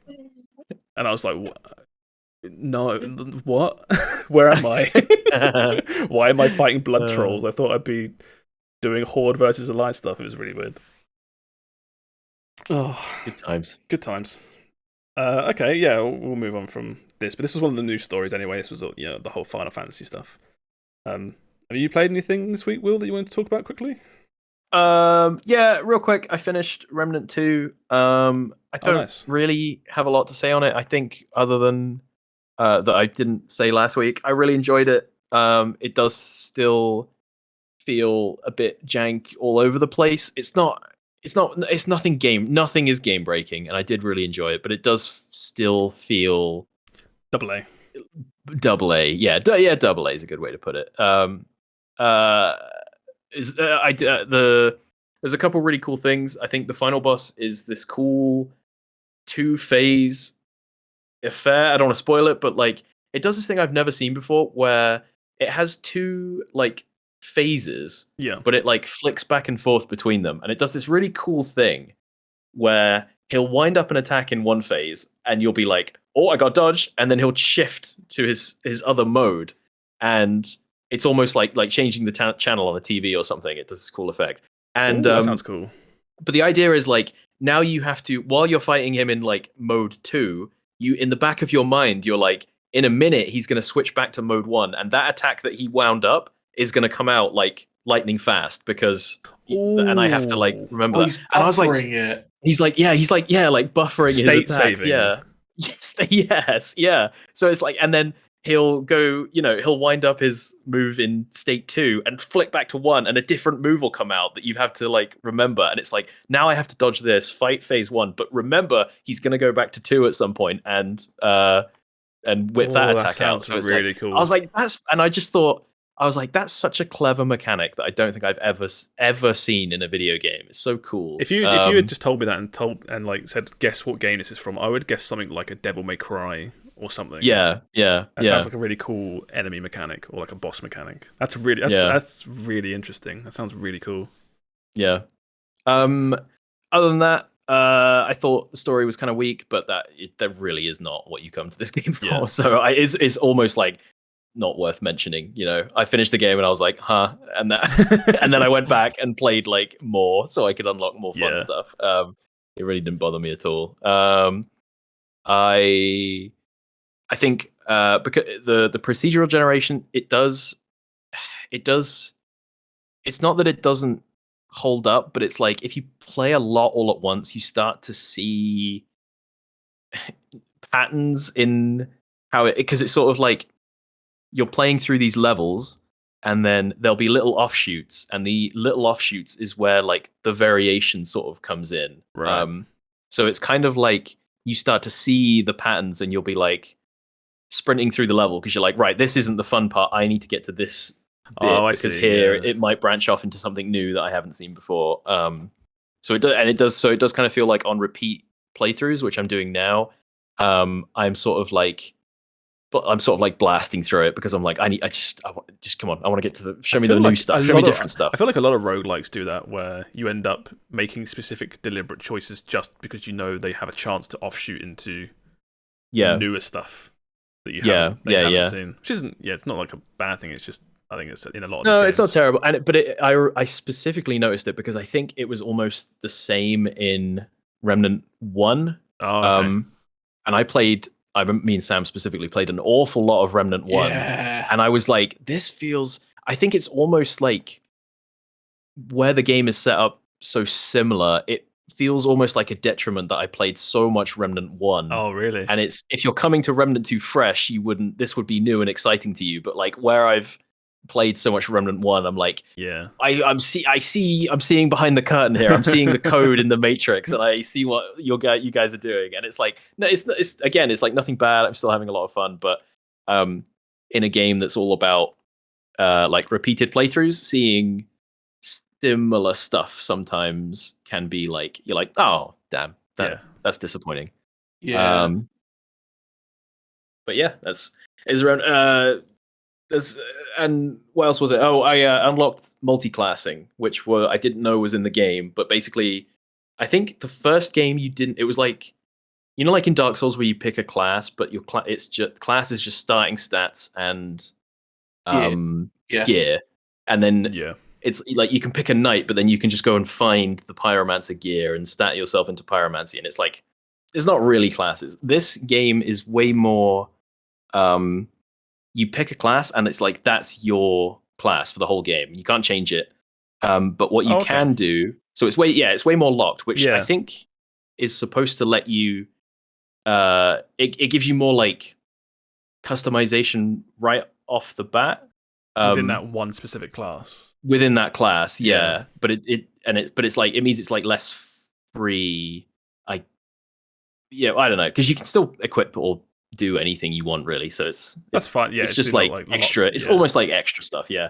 But it's cool because it's all the classes have a bunch of like active and passive perks you can switch between, and by multi-classing you can come up with some really like fun combinations. Like and there's you don't just pick from like another starting class. What you do is as you're going through the world, you'll find these like relics, and then you'll take a relic back, and there'll be a guy there who's like, I'd change that into a class thing for you, and you pick, and it's like now I'm a bandit as well as that's cool. I like whatever. That. So it's like so you're like unlocking secret classes as well as secret guns. I heard it's not on the news docket, but I read a story about how there's still one secret class in the game that no one has found yet. It's like an ARG. Really? Yeah, I think it was called. I might get this wrong. I think it was Archon or something. Yeah, and they've come out and said, look, this is in the game. No one has it yet, but it is there. Well, there was a class that literally wasn't released until it was finally found by being data mined. Oh, okay, Swag just said in chat that apparently is it out? I think it might be out now, maybe. It's Swagger's found it. Have you told Swagger? Have you told anyone? Let the news outlets. You heard it here live on the podcast first. We're breaking the news. Yeah. So they literally you had to find out how to get this class through data mining. Yeah. They turned around and said like we knew people were going to data mine, so we were like right, data mine then. Find it. Come on then. That's cool. I like that. It's just a text file in a game about in a directory that just says like here's how you get it. Good job, data mining. It's just a middle finger with all like slashes. And... ASCII middle finger. Yeah. ASCII Among Us with a big penis. Here's your Archon. That's cool. Yeah. That kind of letting you multi-class though, it reminds me of like because this game is all co-op, right? There's no PvP, so it's like letting you multi-class with no downsides is kind of like it's part of the sort of whole deal of the game, which is just like just have fun, just come up with weird combinations and just do what you want. Like, how do I do that? How do I have fun? I've lost that ability. You forgot somewhere along the way. I've forgotten, Buy Remnant, man. It's all right there. The more I hear you talk about it, the more I really want to play it. Does your PC run it well? How does it run?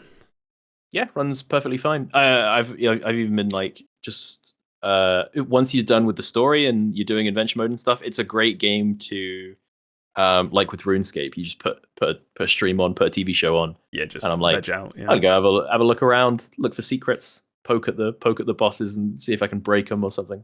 Well, there's a lot of time now between releases. I feel the next one I'm waiting for now is just Armored Core.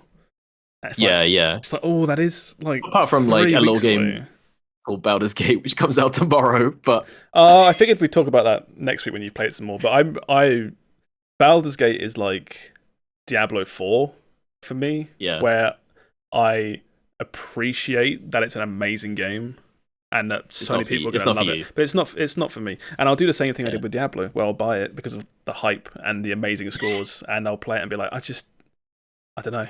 I just don't know. Yeah, at least if that happens with Baldur's Gate 3, you'll dislike it just because the game isn't for you, because the game is going to be fantastic. I wish I had made that mistake with Baldur's Gate instead of Diablo 4. But I wish I'd given that money to Baldur's Gate instead. Over like Baldur's Gate's it's not going anywhere. You can happily sit on Baldur's Gate for until it's on a good sale. Because the reason I feel that I'll be that way with Baldur's Gate is because I did the same when everyone was playing Divinity Original Sin 2, and a whole bunch of people were playing it co-op and on their own, and like, oh, the story's so cool, characters are amazing, and I bought it full price, and it was good, but I didn't stick with it. I dropped off. I don't think I even finished Act 1. I never finished that game either. I don't know. I never finished that game. To be fair, that game specifically had a really naff ending, didn't it? And they had to fix a bunch of stuff. Yeah. Also, it was like the game length was like Act 1 was like 25% of the game. Act 2 was like 40% of the game, and then Act 3 and 4 was like crammed it in right at the end. Yeah. So maybe I'll look at Baldur's Gate in the future. I think the fact that Baldur's Gate is very specifically D&D, right? Whereas originally it's very D&D. Divinity was kind of D&D, but its own weird offshoot, right? Yeah. That was almost like a more standard CRPG. Yeah, because I played D&D and I enjoyed D&D when I played it. So maybe this will be a bit more familiar if it is really like 1-on-1. One thing from playing early access though is like they've done a really, really good job of like gamifying D&D, because there's a lot of stuff in D&D, isn't there, where it's like, make sure you bring a rope and have someone with athletics so you can climb walls and stuff. And it's like that kind of takes a back seat here to like just have fun with fun spells and abilities and stuff. Oh no, I can't. And J.K. Simmons is in it. Is he? Yeah. Who's he play? And J.K. Simmons is in it. They got they just announced the other day Geralt of Rivia is whatever his name is he's voicing a character. No.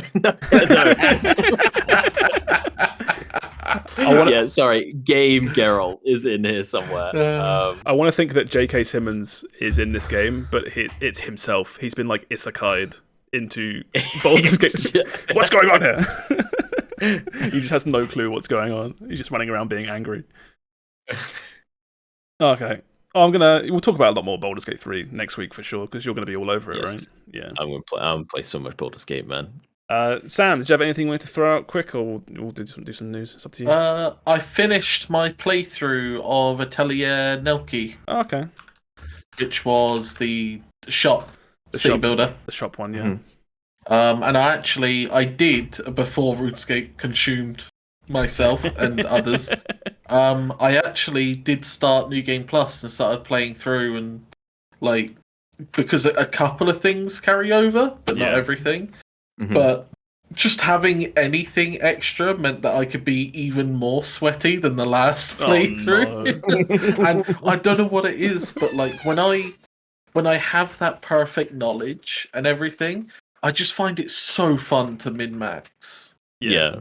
And this game is just such a good sandbox for it, while also being very time restrictive. So because you're hitting those completion rates so early, it feels so good. Yeah. Rather than if it's like, just you need to do this, but there's no time limit. It doesn't feel rewarding to finish it because you were always going to do it, right? Yeah. This is dangerously close to speedrunning territory, I feel. Like, what you're describing sounds very speedrunny. But yeah, I finished that. I think I would have I would have finished a second playthrough or given it up had RuneScape not happened. Yeah, RuneScape, but now it's just sat on the back burner. Yeah, I mean, it's not going anywhere. Like, I was RuneScape, but fuck me, I guess. Oh, RuneScape dropped. Not going to turn it back to RuneScape, but just going to say it dropped at almost like the perfect time for me, which is I finished Pikmin, and I had nothing else to play, and it's like, here it is, just go for it. I was like, okay. I think it's so funny that in this year of like ridiculous video game releases, we're all playing. It's gonna the nuttiest year of game releases, and I'm gonna look back and all I'm gonna remember is doing that fucking dungeon over and over again. And like 4 months down the line, when like we may still be into RuneScape, we're like, this is the year that RuneScape actually got me. How did this happen? Yeah. Of all years. Of all the years. All right, I'll push it along then. We've got a couple of news stories, but we'll just take them as they come. The big one that I think is relevant to us, which I thought was very cool, is the whole Dead by Daylight stuff, which was a teaser that came yesterday. Yeah, it was yesterday. In regards to the next chapter they're doing, there's a a test next week, but it's the Alien franchise, which is such a good get for DBD. They've been just absolutely like license after license, right? They've been getting the big ones recently. It's nothing but up and up, isn't it? It just feels like the game is getting more and more popular. As the game gets more popular, they make more money, get more money to throw around at these big licenses. Well, it's one of those things where, because sometimes games can go either way, right? They make a ton of money, maybe get a bit of popularity, and then they kind of just sit. Yeah. Whereas I feel like Dead by Daylight has gone, wow, we best fucking get a rocket up our ass then. People are playing the game. Like, well, DBD's always felt like, we talk about games as a service, about how everyone wants to make one because they make so much money. Yeah. But there are a handful of games that are massive games as a service and just fell into it. They didn't intend to do that, but that's what they are now. I think DBD is certainly one of them, where they make a cool. They're not going anywhere. They're making a cool amount of money. No, what I mean is they bring out Dead by Daylight. They launched the game. They're making that's the word, asymmetric. They're making an asymmetrical horror game with it launches with like 5 killers. Maybe we'll release some as DLC over time. But like here it is, and just over time it's gotten so much popular. They're like, oh, I guess this is just what we do now. We're just gonna get cool licenses and just release them and make a shitload of money. Yeah. Well, it's the thing. I don't know if they were the first, but there's been so many DBD clones come out over the years as well, and none of them have stuck.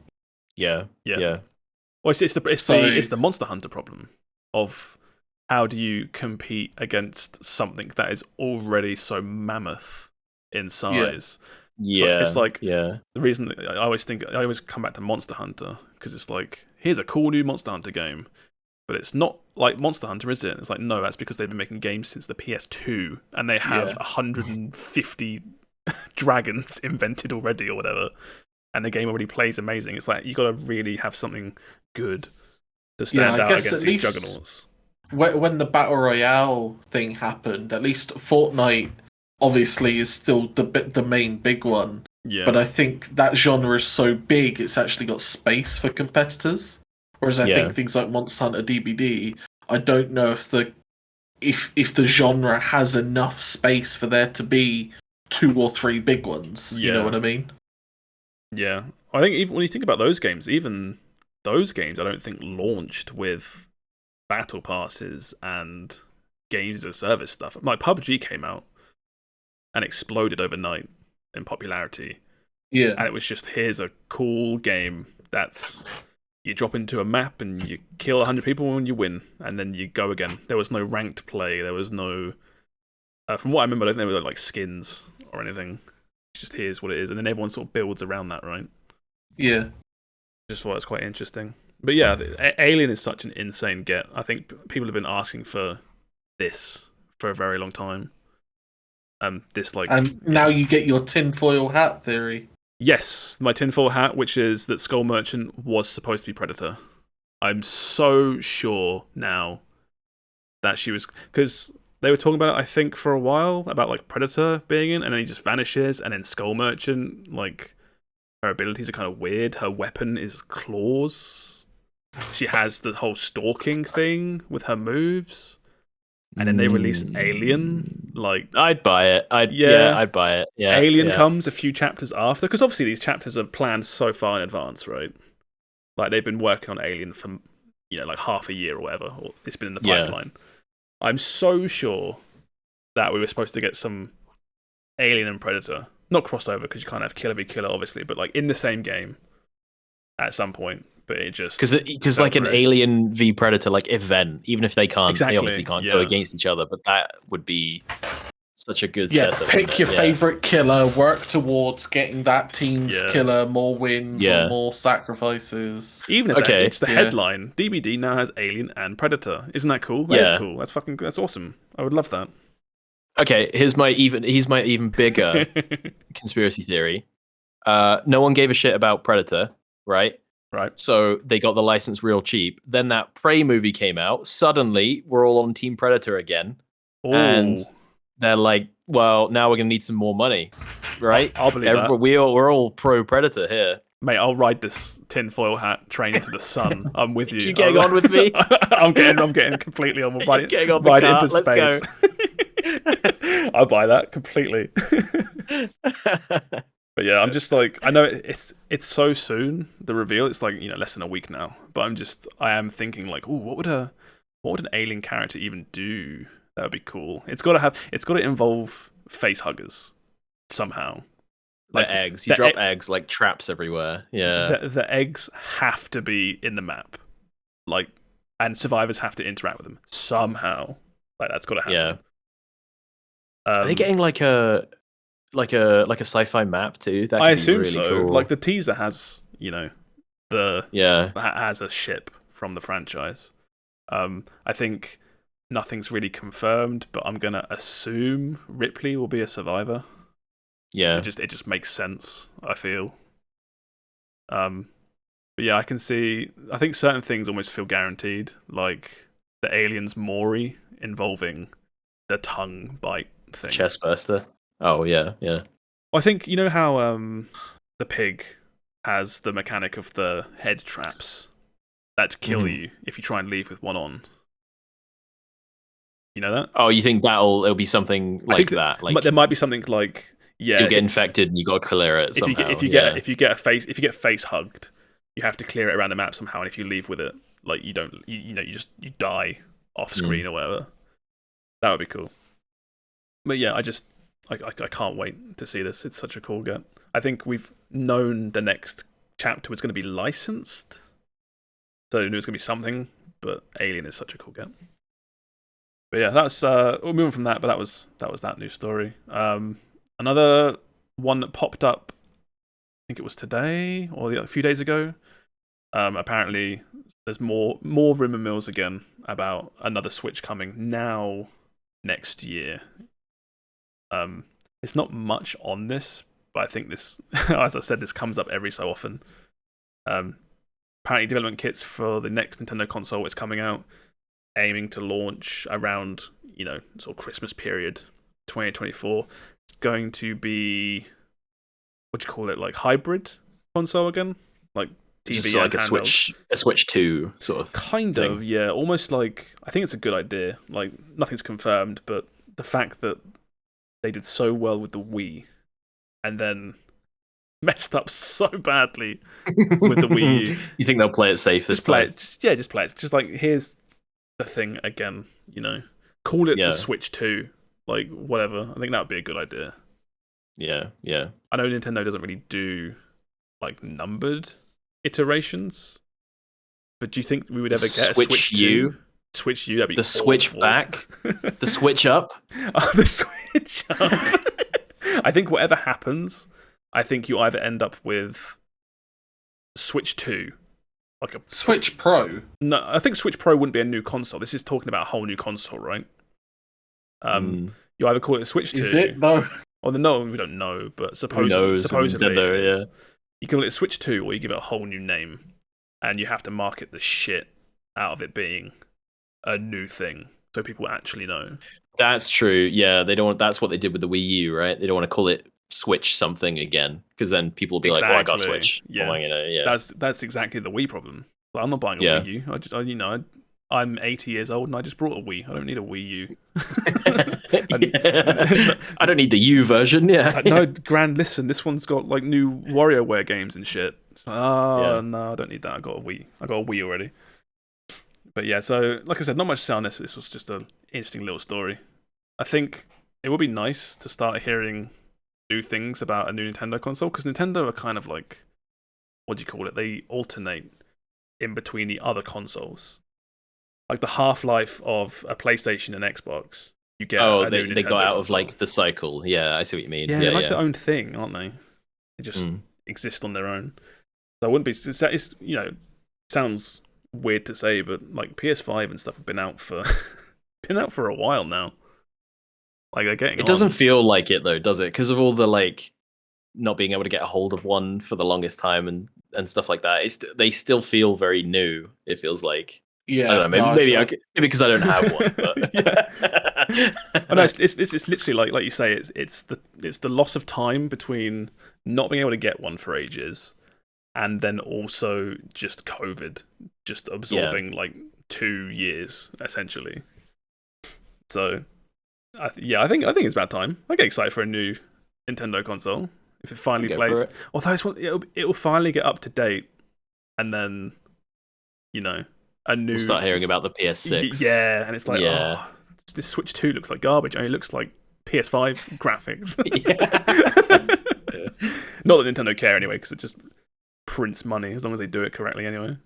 But yeah, that was that one. So, there's I won't bring it up, but I saw this earlier. It says in the top right of the screen, there was a Street Fighter 6 tournament that got interrupted by a guy leaving on a nude mod of Chun-Li. Oh my god! I'm not gonna we needed. I'm not gonna play that here, obviously, because it's like full on video. But if you find it, it's like a Twitter video.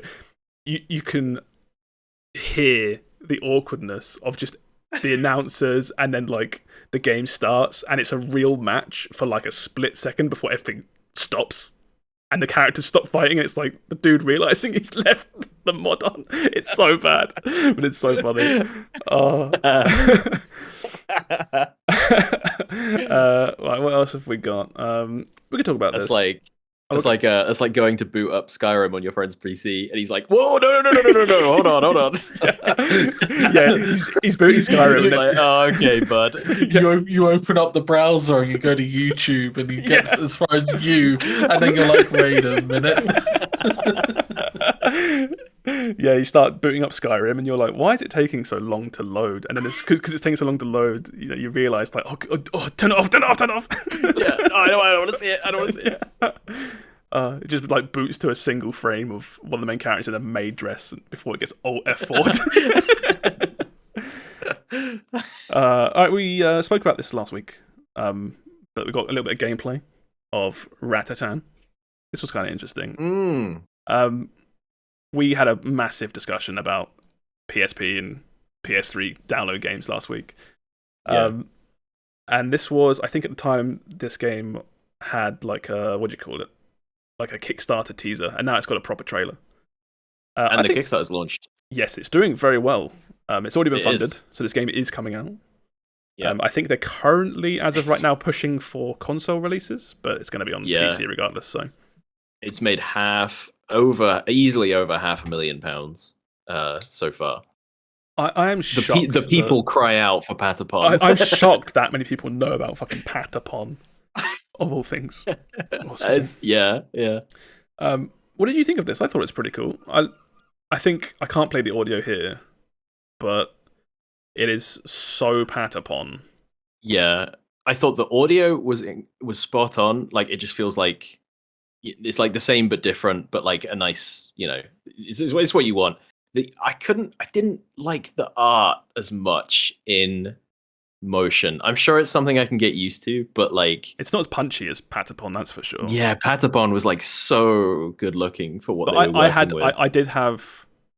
I knew how in my head how Patapon looked, but I did have a moment where I went back after watching this trailer. I looked at Patapon gameplay, and that game doesn't look as good as I remember, which is really weird because it's a very simple looking game. It looked. I don't know how to describe it. I went back and looked, and I was like, I mean, obviously it looks like low res compared to, because it was on like PSP, but like, I was like that. I kind of wanted just that, but up res. I'm not sold on this like cartoon. Yeah. It reminded me of a lot of other games when they come back, and they get the sort of, they're in the ballpark, but they don't. The big one I was thinking was Bloodstained to Castlevania, when they were like, we're making Castlevania and bring it back, and it's like, yeah, you kind of get it, but it doesn't quite hit the same way that Castlevania does. You know what I mean? So do you think, looking at Ratatan now, they should have literally just made it look exactly like Patapon? No.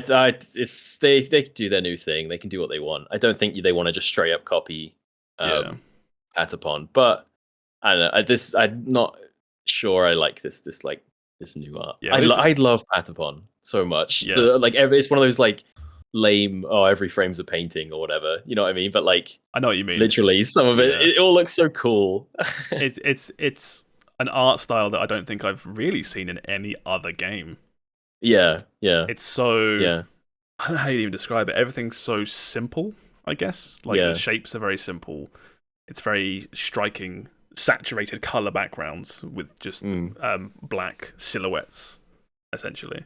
I think, like I said, when I listened to the trailer for Ratatan, it, despite looking different, it kind of hit that same part of my brain where it's the same like punchy, like rat-dat-dat-dat-dat-dat-dan. I was like, oh yeah, this takes me back immediately to Patapon. Yeah. Oh, 100%. I'm gonna play this. Yeah. But yeah, so I'm not sure if there's a release date on the Kickstarter. I'll have to have a look later. Usually it's just we'll see how much money we get and then release dates always change, right? Because they get 10 times the amount of money, so everything because they'll take this and go like, look, we got 500,000 who wants to invest. The people want this. Give us money. Yeah. So yeah, Ratatan information, that looks really cool. You also had I chucked this in because Steve mentioned it earlier. This was just about like how classic hardcore comes out really soon. Yeah, on the 24th. Yeah, that's lots of people. I say a lot of people are excited for it. A lot of people in our circle, I think, are excited about it.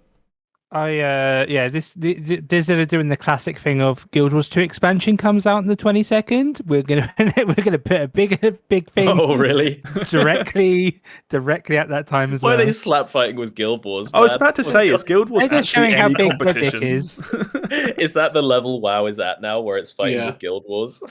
I feel like they're not doing it for any like financial gain. It's just like, should we just fuck with Guild Wars for no reason? There's no. I mean, they're not really competing at all with RuneScape, and there's no one else to fuck with. So it's like you might as well fuck with RuneScape with Guild Wars 2. Yeah, that's true. They're not pushing it back to the next Final Fantasy expansion, right? So yeah, might as well. Would hardcore classic WoW even compete with a new Final Fantasy expansion? Oh no, of course not. No, I think it would, because like if you think Asmongold would play both hardcore and also Final Fantasy expansion, there are a lot of people who would play both. But the hardcore classic scene has nowhere near the numbers as standard WoW numbers. Yeah, like it wouldn't be close. Yeah, I'm expecting a lot of people to get excited for hardcore classic WoW and play it until they die, and then be like, oh, okay, yeah, I'm not doing that again. That's the thing, is I think it will be okay with players. I think for streamers, having the stream and be like, oh, I'm playing my classic, and then like, oh shit, my character dies. That it's going to be big for content. I think more over than actual playing the game itself. I have a question for you guys who run, or Steve and Sam, I guess specifically. Screw you then. Is this too late? Because I got the impression like hardcore came out, everybody was loving it. The hype kind of went. Not that the hype went, but like it's not in vogue anymore. And now they're like a couple months later, they're like, "Hey, official? Do you want to do official?" Oh, you mean the because I'm not playing this at all. I will die instantly. There's no point me doing it anyway. But I think like because there was an unofficial hardcore mod or like rule set. This came about basically because a bunch of people got together, made their own hardcore mode, right? And then they I think it's still okay because not many MMOs do hardcore modes. Like that's a good point. Yeah, especially not big the bigger ones. So I think this will definitely scratch the itch. Like I follow a lot of MMO channels, and they are pretty much all excited for this because the rule sets that they're adding for the game, like, are really like what people have been missing from MMOs for a while. Like in this game, there's like death of course is permanent. PvP battles are opt-in just so you can't get like fucked over but randomly while you're like AFK. That makes sense. Yeah. There's no battlegrounds, or there's no like. There's no battlegrounds. No instance PvP at all, and there's no battle masters either, so PvP is just natural if you do opt in. Most creatures will leash when leaving the aerial zone, so you can't like cheese a lot of stuff. Below 60, all dungeons will have at least a 24-hour time. I'm not sure what that means. And there's a new feature of Like a Duel to the lockout. Death. And there's a new feature called Duel to the Death, and I believe Mukgara. yeah, and I believe this one, because with the add-on, I think I was talking to my brother about it, and he said the add-on, if you got the special add-on, it announces to everyone on the server or everyone with the add-on when you die. This one, I believe, it will only announce to your friends or to your guild mates if you die below level 60, and if a level 60 dies, it puts your shame for the whole server to see. So I believe the mod is also updating, so it will still be useful, and there'll be like more extra rule sets, like you can't buy from shops or something with the mod, or and all sorts. But yeah, I think there are a lot of people who will be interested in this, and I think it could be a bit of a sleeper hit, and I wouldn't be surprised if maybe some other MMOs attempted to do something similar if it does well. I think the big thing with this is the way for the casuals to play hardcore, because of the mod, all the people that wanted this already had this, you know. Yeah. But now the people that are like, I can't be asked to download the mod and the game, and it's not official. And it's always easier when it's like fully packaged by the company, right? Whereas this is going to be a click of a button, go. So it's going to have a player boost because of that. But those same people are going to get to, like, if they die early, they'll make a new character. Yeah. But the second they hit like level 25, 30 plus and then die, they're not making another character. No, that's what I said. That's the end. That's just like, I had my fun. I'm not doing that again. I also think that because this is official, like if I was to get the mod, I would be worried that there'd be some like weird bullshit that would, like, someone would come find a way to kill my character, or the server latency would spike and then my character would die. That's the risk with every hardcore. That'll still happen, Steve. No, but like with this, like, I guess it shows on the mod if you've died, and like, you know, so you got that forever shame, and I'm assuming there's not a way to like remove that, but like if that happens on the Blizzard servers, I'm assuming you'll be able to tick it to maybe get your character back if it's like not your fault. They will not. No. Yeah. I've heard so many stories of Diablo characters, RuneScape characters, whole bunch of games with hardcore modes where it's like, yeah, the server got fucked, I got killed. That's rest in peace. Like that's just it. Yeah, that's it. Yeah. That's part of the like game. Accept that. It's like opening this up is like a customer service nightmare, right? Because unless if they allow like a single person to get their character back or something, it's like suddenly they'll be flooded with tickets every 10 minutes of like, oh, I was level 7 and a fucking rogue came up and ganked me. That's so unfair. Let me have my character back. And then it's like, no, you just say, no, absolutely not. No, once you're dead, you're dead. That's it. You have to there's no good way around it, but that's just how you have to do it. Again, I've seen it for RuneScape and stuff as well, where in old school, there'll be a new patch or something. Someone will get an insane drop the minute the patch goes live, and it has to get rolled back. And it's like, that's tough shit. It's being rolled back. Like, you can't not affect everyone. You have to just do what you have to do. And yeah, like there was a lot of stuff I think ages ago with Diablo 3 and hardcore characters being lost to server lag and stuff, and it's just like, yeah, literally tough. That is what it is. But yeah, this hardcore stuff certainly isn't for me. I'll look forward to chatting to people about it that play it, because I always love hearing about it. But I cannot. We've got a friend of ours that has never played WoW, and his first WoW experience is going to be playing this. What a lunatic! What the fuck?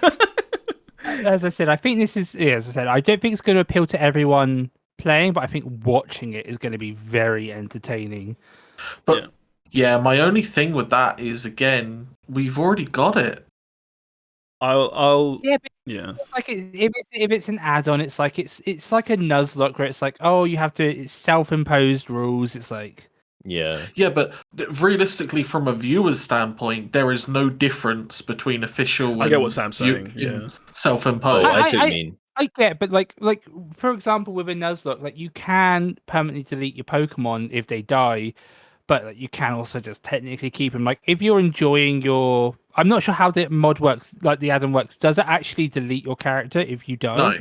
No. So that's the thing, is like if your character quote unquote dies, you could just be like, well, this is now a normal character. Yeah, but I think in terms of sort of what Sam's saying is if you But if you from want a that viewer's yes, perspective, if you want that kind Yeah. of content already, you can go on YouTube and watch, say, hardcore WoW that already. It's self-imposed. from a yeah, viewer's but, perspective, yeah. there is no difference between official and unofficial. Yeah, if you're watching a guess hardcore run of a dude's WoW character on YouTube, and then he dies, and there's no videos after that, like, does it matter if his character's dead or not? Like, the content has ended. I guess it's also though it's like this is because like the mod, I'm assuming there's not like a server for it or anything. This is everyone starting at the same time. Yeah, There can be yeah. race to world first, so people That's will what I want was those gonna say, yeah. titles. Okay, They're going to be yeah. playing a bit more risky as well. You know, and it's everyone there's not like yeah. Yeah, it's like where it's like officially endorsed, right? This mod sprang up like organically. People are hopping on and off and whatnot. Where this is going to be like those gates open, and it's like so many people are going to be like, gunning for like max level first rogue but to again, high level or whatever. When the mod came out, they had races to level 60. They had races to this But and that. It's different. It's different when it's a mod that's like slowly gaining popularity versus Blizzard coming out and being like, look, here's the launcher, here's the launch date. Big event. The gates are open. It's a big event. Yeah. Yeah, no, I do agree. It is. It'll be interesting. Like I said, I'm more interested to hear what the people that I know. I do, because there was a lot of content creators that I follow that I never thought would be into WoW, but they hopped on. There was like a couple videos coming out from like all over the place that was like, I made a rogue in WoW and I did dead mines or something. One I remember was I was like, oh, cool. I remember being like on Twitch one day when Classic WoW launched, and Shroud was like level 60 maxed in a really short amount of time, and he was like, "Oh, I love WoW." I was like, "What the fuck? Like, really? You're PUBG man?" And like, what? Yeah, and I think it's like if just the mod can do that, I think this does have a chance of like being pretty big. Do you want my tinfoil hat theory? Yeah, I do. Okay, go for it. Blizzard won't do it as good as the mod. That's not tinfoil hat at all. That's probably likely, Sam. That's like a coin flip at this point. But like they've been shitting the bed for a while now. It should be easy because they've literally watched and have the mod there to look at. Right? Never say never. There's always a chance. I do think though that's a little bit unfair, because like a mod is not easy to just like, oh, we're modding. It's a lot of self-imposed rules, whereas doing it officially, there is more work put into it. Blizzard are also a staff of several thousands of people, though. To be fair, versus a handful of modders. I'm not sure. Bobby Kotick's probably gotten rid of several more since, No, it might be down to several hundred. Who knows? I think comparing a mod team to a AAA game studio, no, and taking the angle of course the modders are going to make a better product. I don't know. Maybe we'll see. I don't know. I just think like it is like putting it like into official terms. It just seems like it's a lot of work, and I think with the mod you can tweak what you want. Like there's like you can. I think my brother was telling me like you can make it so all the shops are blank for you if you want, so you can't buy anything from shops. Whereas, you're not going to be able to have that in the official servers. I don't think. Like I'm not sure they're going to have like options for this and that. If a mod can do it, then it's their game. Yeah, it's their game. It's their own game. It's splitting the. I'm assuming it would be splitting the player base up, like because then do you have like because it's just an option. It's just an option that you opt into. But I see what Steve's. It's like private servers versus official servers, right? Like Blizzard has to call it somewhere with like the ridiculous features that private servers can just have, because they don't give a shit about balance or anything. I know that coding isn't simple, obviously, but like surely you could just have like flags and stuff that be like, look, this person is hardcore, whatever. These NPCs don't work. Death means death, etc., etc., etc. But especially with like the race to world first and stuff, I imagine that like people would want like, well, no, I want a server with no NPC buy-ins to make it fair and equal for everybody. And I'm not sure. I feel like you can go a bit too crazy with it. And I'm like, glad they're doing this to start with, and maybe they can do like seasonal hardcore characters. I'm not sure if they are planning to do seasons or not. But like it's a good start, I think, and hopefully it encourages them to try a bit more in the future. Yeah, you can't blame But that them could be for kind of cool for normal WoW as well, maybe potentially. Yeah, you can't blame Well, them that's for what I was wanting saying, crazy this- features because if they're playing classic WoW hardcore in the first place, they're already pretty crazy. So. Yeah. That's that's what I was saying. I hope. That's kind of what I was hoping when they announced Classic WoW, and I was like, I hope they do like wacky stuff, like hardcore only mode and things like that. I'll but- never forgive them for not doing the old school RuneScape treatment to classic WoW. What's that? Or just like, here's the game back, a classic version of it back 20 years ago, or whatever. But now we're going to develop it as if we released it today, and just keep and it keep going. never goes Yeah. like to Burning Crusade. It just keeps. They just keep you get adding you get an random shit expansion, but it's like we don't do Burning Crusade. We do this happens instead, and oh my god! And then they could do crossovers later down the line, like a crossover event. It would That'd be also sick. fix their problem of people saying like, "Oh god, WoW is so complicated. I wish they'd just start again." And it's like, oh, what if I told you they secretly have for the last few years? It's called Classic WoW, and it's got a whole bunch of new unique stuff. But then, don't you run into the problem of like, I wish I want classic WoW.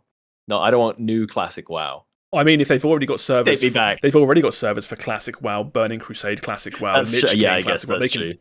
They can have two running at the same time. But yeah, that's what I love about old school RuneScape so much, where here is the old school, but then it's like an alternate timeline. Yeah. And that would be so cool with World of Warcraft. That would make me play Classic WoW if they did that. But that's just was not meant to be, I guess. But yeah, I'm looking forward to hearing more about this hardcore stuff. At least we'll get some cool, funny YouTube videos, compilations of funny deaths in like 2 months' time. Oh yeah, that. Even as someone that didn't watch streams and stuff, watching those clips of people like dying stupid deaths, they're so good. or like the heartbreaking deaths where the guys like planned everything out and it just doesn't go his way. Like Something. What's the word? Like Schadenfreude, where watching a grown man cry because his level 40 troll died was like, I was like, there's something weird. I don't know why this is fun. The best ones are when they always go AFK in a place that is safe for all intents and purposes for like 99.999%, but then something walks out of the woodwork and slaps him for the 5 minutes he's AFK and kills him.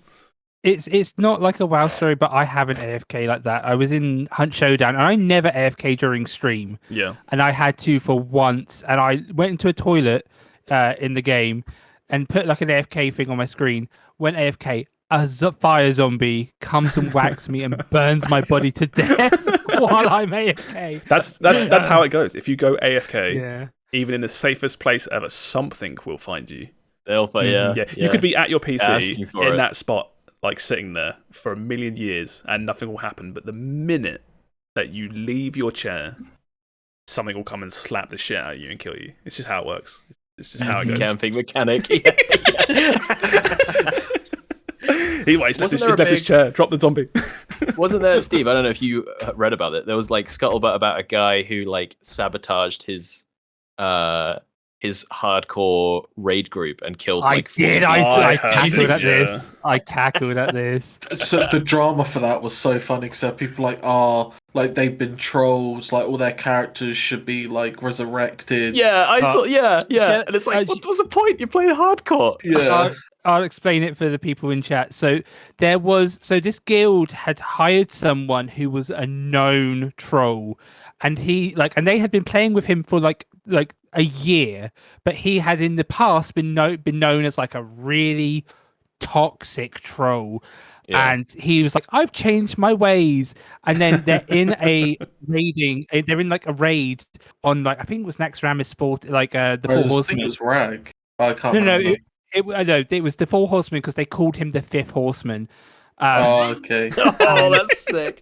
And so basically he got his entire raid group killed in this hardcore mode. So 40 people lost their characters. That's And then it was something like he played like a tiny violin or something like that afterwards. It was so troll. And It's- I feel sorry for them, but it's like if you're hiring a known troll to play with you, I know they played with him for a year and he seemed good was for that whole year, but cold. He was called Tiny Violin. His character was called. Oh, it's Tiny like Violin. the whole That's awesome. the people in like is it EVE Online? All the ships Yeah. are worth like 30 Oh, grand. God, yeah. And then there's like Mhm. there's inside espionage and sabotage in that. It just reminded me of that. People spend Yeah. so long socially engineering to troll over the span of like a year. It's like just Well, if you channel that in anything else that's not like a game, Yeah. you're a fucking like genius. Like get like I'm a career not or something. 100% sure if he like did it intentionally or if it like something happened, but then he was like, "Well, I'm gonna own this now," you know. But yeah, when I read that, I was like, "This is the funniest." Oh yeah, fucking the shit. article. It's a PC Gamer one. I got it on screen. The article mentioned how, like, the chance that he was just playing in his guild like normal, but then when the opportunity arose, maybe something just flicked. He in couldn't his help head. himself. He couldn't help himself. Like, what if I just killed the whole raid right now? Like, me every second of the yeah. day. letting the intrusive thoughts win. All right, should we start wrapping this up? We'll look at some stuff coming out, and then we'll call it. There's one thing I'm going to shout out. That's just this weekend. That's Evo in Las Vegas. Even if you're not really into fighting games, this is always great to watch. It goes on between the August the 4th and the 6th.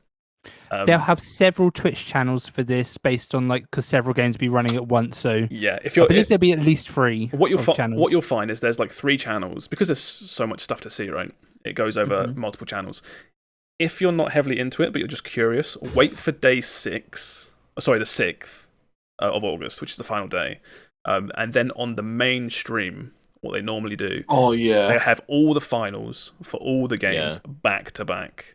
And what we normally do is like that stream just sits in the background, like during the day, like on the TV or on one of our monitors, and it's like, oh, here's Smash Bros, the best of the best Smash Bros. Okay, like finish that. Okay, okay, here's Mortal Kombat, and then it just like finale. Really good stuff. And one small Twitch thing, actually, which I will say is the main Evo channel, I believe, has subs for life. Like last time I checked, so if you sub to them once, you gain emotes permanently from them. Little Twitch hack for you. I have to fact check that. I have no clue if that's still running. And if you if you like that fact, you can also subscribe to me. Hell yeah! All right, yeah, calm down. Yeah, so you got Evo on the over the whole weekend, but Sunday is definitely worth watching. The only other game, there's not a lot really coming out. A bunch of indie stuff, but you mentioned this one, Stephen. It looks decent. Yes. Atlas Fallen. I don't know about this game, but I've heard the name and it looks pretty good for what it's showing it to be. It looks very polished, whatever it is. I've really not heard of this, but it's the biggest thing coming out this week. Made by Deck 13. I was just thinking that. What the hell Deck 13 made? We're going to do a little insider looking right now. These don't be adult games. Oh, Jack Keane. Yeah, of course. This is The Surge 2. I know of that game. Oh, okay. Okay, The Surge. They made The Surge. Everything else is shovelware, as far as I'm concerned. As far as it looks. But yeah. That's okay. Well, I mean... Yeah, Surge is alright. Yeah, competent. Surge is competent. Yeah, I never played Surge games, but is that the one where it's like Robo Souls and you bolt robots onto your body parts to make armor? Yes. Okay. Basically, yeah. The whole thing is like chopping off limbs to get set bits of gear. Chop off a guy's arm to get the arm armor. Yeah. The arm armor. The arm armor. But yeah, this looks this looks alright. It looks interesting. It looks like my PC can't run it. So that's cool. Quite good. That was my. Yeah, I was going to say your that. unicorn setups run everything. Will's does. Mine doesn't. I'm pretty sure Will and I have the same PC, and for some reason he runs stuff better than I do. I don't get it. I do not get it. I was playing with Kirsty the other day, and she was like, yeah, my 3080's been struggling with Hunt recently, and I was like, yeah, my 1070s were enough in there. And she was like, you have a 1070, you have a 1070, you have a 1070, and you record and stream Hunt. And I was like, yeah, what's the problem? She's like, fucking ridiculous. That's ridiculous. Yeah, it's been blessed by an ancient mystic man. It definitely has, yeah. And it just runs these games really well for some reason. Will was a saint in his previous life. Yeah, I'm owed this. You do all this amazing stuff in your previous life as a saint, and your reward is a slightly better running PC. It's a 1070. All right, we're done here. Let's wrap it up. Thank you for listening, everybody. There is one small thing. Sorry, there is a payday free closed beta, but you can request access on Steam. I believe it's from the 2nd to the 7th. So you might be able to request access on Steam. There might be some content creator keys about maybe as well. So it's live now. Yeah, it's live big. now. People are streaming it. So I'm just like, if you want to try it for free, request access on Steam and cross your fingers. I do know that game's coming out on Game Pass when it does eventually It's coming out September, I believe. Yeah, it's got a full launch. It's also a budget title. It's only 34 quid. going to be a gas games as a service. So I assume it's budget. It's going to be a gas. Get people gas. What a gas. Get people in and then do whatever you need to do to get more money. I guess I don't know. Any more surprise games, Steve? Before I make a fool. Chess is a fun game. You should play that. New up and coming game. Play RuneScape Chess. 3. There you go. That's the final word. Necromancy. Hey, on the Monday. Yeah, we'll talk about that probably for like another hour on Monday or next podcast. I mean, so yeah. All right, let's get this wrapped up and done. Thank you for listening, everybody. We're gonna do all our stuff and get out of here. So hope you've enjoyed listening. My name is BottlerWorks on everything. What about you, Will? You know where to find me. And Sam. You don't know where to find me. And the lovely Steve. Hi, I'm Steve, and you can find me in your parents' bedroom. Nice. Goodbye, everybody. Bye. Bye, everyone.